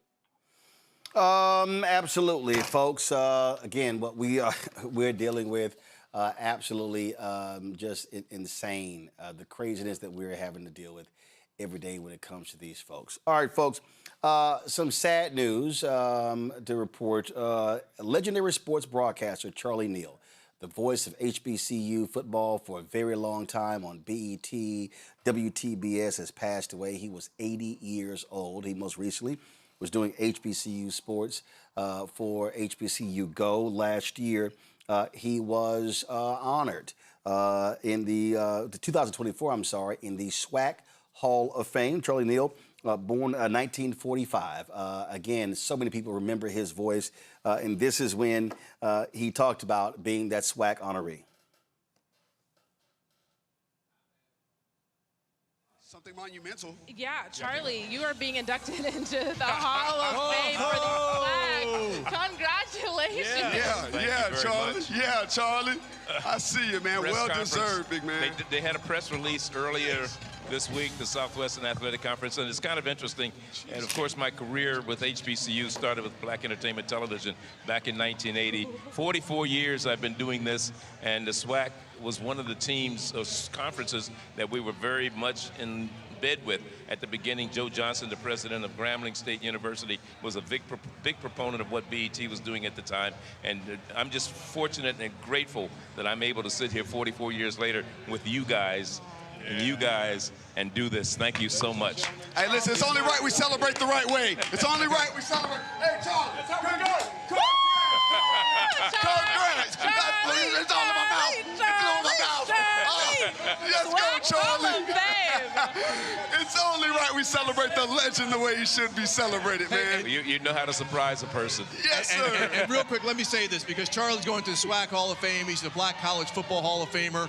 He chairs our selection committee panel. And just everything you do, your commitment to historically black colleges and universities, it's historic, Charlie. You know, we talk about people whose shoulders we stand on. We stand on your shoulders because everything you've done and you've committed to all of these people here who support black colleges and those institutions. Well, thank you so much. You're going to make me cry. That's right. Well deserved, brother. You've been killing it. Yes. You have set the mark for all of us. Thank you, John. It's great to have you as a partner. My little brother here. We have a good time, and it's great to be part of this. I'm telling you, you guys, we celebrate you. We appreciate you. So keep doing what you do. John, do not take it easy on him during the broadcast. He does hard the whole game. Thank you so much for joining us, guys, and good luck. Real quick, ask, can you name off the other Hall of Famers that are joining you for the SWAC? Yes, well, two of them, Pete Richardson. Big loss. Charlie Neal passes away at the age of 80 years old. Let me thank our panel for being with us today. Zabora, thanks a bunch. Robert, thanks a bunch. Rebecca, I appreciate it as well. Thanks a bunch. Folks, tomorrow we are going to be in Middletown, Connecticut, broadcasting there for our School Choice is the Black Choice conversation with Dr. Steve Perry and his school there. We've been running the commercial. Let's run it again right now. We're going to be there broadcasting tomorrow at Cross Street AME Zion Church. Roll it. This is a national issue. And it's happening right here in Middletown. This isn't just about a school. It's about opportunity. Application was approved. Ranked as #1 by the Connecticut State Board of Education in 2023. No one can give us an answer why. Roland Martin is coming to Middletown. He wants the country to know about our struggle for our children's education and future. Families need an option. Children are waiting. Many children will fall in the gap. The examples are right there. We'll never know. Middletown has repeatedly been denied state funding without any legitimate or legal reasons. They're trying so hard to stop us opening the school that serves our community. They don't want for your children what they want for their own children. Every parent in the world wants the best for their child. We want to hold people accountable. We need to know the why, and you need to follow the law. We're going to do what we always had to do. Fight for justice. Fight for what is right. Be a part of this conversation. Ask questions. Demand answers. See you May 14th.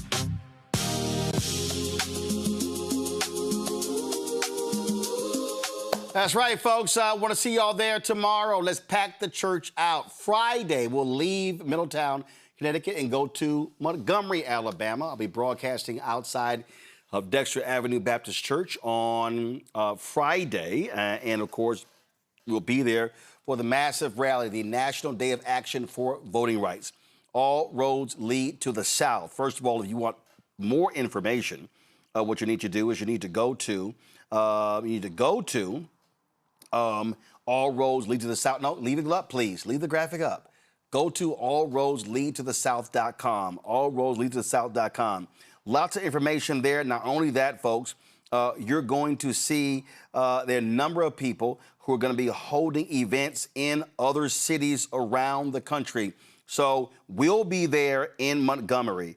But we'll be able to go, if you go to the website, you're going to see there will be things happening in other cities. So track everything there on that. So all roads lead to the South. So we'll do the show on Friday.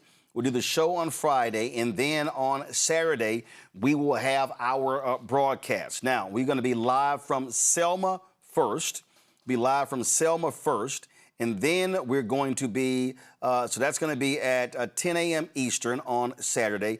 And then we'll be live from Montgomery at 1 p.m. Eastern. And so we're going to have full coverage of what's taking place there in Montgomery. We're going to be, of course, it's going to be, the rally is going to be at the state capitol. As I said, this is Dexter Avenue Baptist Church. We're going to be right there at the church, just right there on the sidewalk. And then, of course, the state capitol is literally right across the street. And so we look forward to that. Really, really, really important broadcast going on. And so we're going to be the home. We're the media partner for this rally. And so lots of things we want to focus on. This is about mobilizing, starting Freedom Summer 2026. This is about registering people, teaching people, enlightening people, letting people know what's going on. And so a lot of people, I've been seeing y'all on social media saying, okay, what's next? What do we do? What do we do? Well, this is what we do. This is the beginning of that mobilization, that organization we're talking about. And so a lot's going to be going on. Don't forget, if you want to sign up for the training that Bishop William Barber and Repairs of the Breach is doing, go to blackstarnetwork.com. Y'all pull it up. Go to blackstarnetwork.com. You can click that, go right into there, click the link for you to sign up. The Black Men's Organizing Corp. And so, but guess what? Here's the deal. It's not just black men. Black men and black women. We started this by trying to saying we want to get 1,000 alphas, and so we're nearing that goal. But guys, leave it back up. We say we want to get 1,000 alphas. Then we expanded that to black men. Then the sisters were hitting us as well. Now we've expanded that. So if you go to blackstarnetwork.com or go to Repairs of the Breach website, you can sign up for this, okay? Y'all, scroll down and click the link. When you click that link, it has all the information for you to fill out, for you to sign up. This is what it's all about. You see the form right here. So we're nearing 1,000. You know what? I want to double that. I want us to train. It's going to be a virtual training. Okay, if you've already sent me an email or signed up, you're going to be getting an email soon. It's taking place June 12th and 13th. June 12th and 13th. This training, it is to teach you how to organize and mobilize when it comes to voting. And so that's happening. And so you're going to see other efforts come out of what's happening on Saturday. So all of this is going on because this is about us training and teaching African Americans because it's critically important we maximize our numbers in the November election. All right, folks, support our work. Listen, traveling to Connecticut, then turning right around, traveling to Montgomery. We're bringing about 11 people there. Listen, that costs money, all right? We ain't getting paid to do it. And so when you support this show, you are supporting our ability to be able to travel this country to cover the stories that matter to you and others. And so, Cash App, use the Stripe QR code. You see it right here. Use that. Oh, you're listening, go to blackstarnetwork.com. That's also for credit cards. Checks and money order. Make it payable to Roland Martin Unfiltered.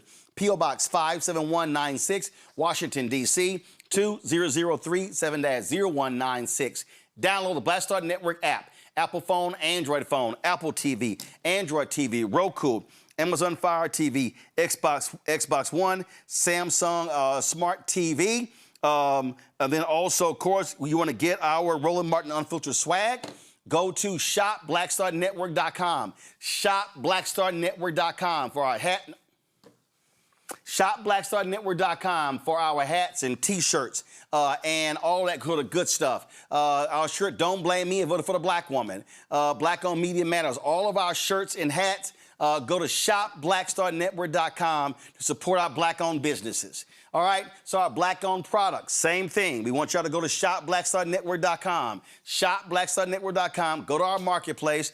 Yesterday, we, of course, had Melon Brand on the show, and so their products are on the website. And so all the products that you see in our studio, all these products are on on a shop, BlackStarNetwork.com. Y'all need to zoom that camera out. It's too tight. You need to see the full logo, okay? That's how we do every single time. So we're going to put this Melanin brand up here. So again, get all these products you see right here. All these products, if y'all zoom that camera out, that's where it should be. All these products are right here. Everything that you see right here, all these black-owned products are on shopblackstarnetwork.com. So support our black-owned businesses. Don't forget, download the app Fanbase. Follow me at Roland S. Martin. Get that app Fanbase. Download it today. Don't forget to support our Black Star Network shows. First up, Balanced Living with Reverend Dr. Jackie Hood Martin. Okay. These are all of our shows. Other Side of Change, new episodes every Monday. At Balanced Life, new episodes every Tuesday. The Breakdown with Brittany Noble every day. A Second Opinion with Dr. Ebony Jade Hilton every Thursday. The Black Table Talk with the Black Table with Dr. Greg Cars every Friday. And of course, Roland's Book Club drops every Friday. Folks, that's it. I'll see you tomorrow on the Roland Martin Unfiltered on the Black Star Network. Holla!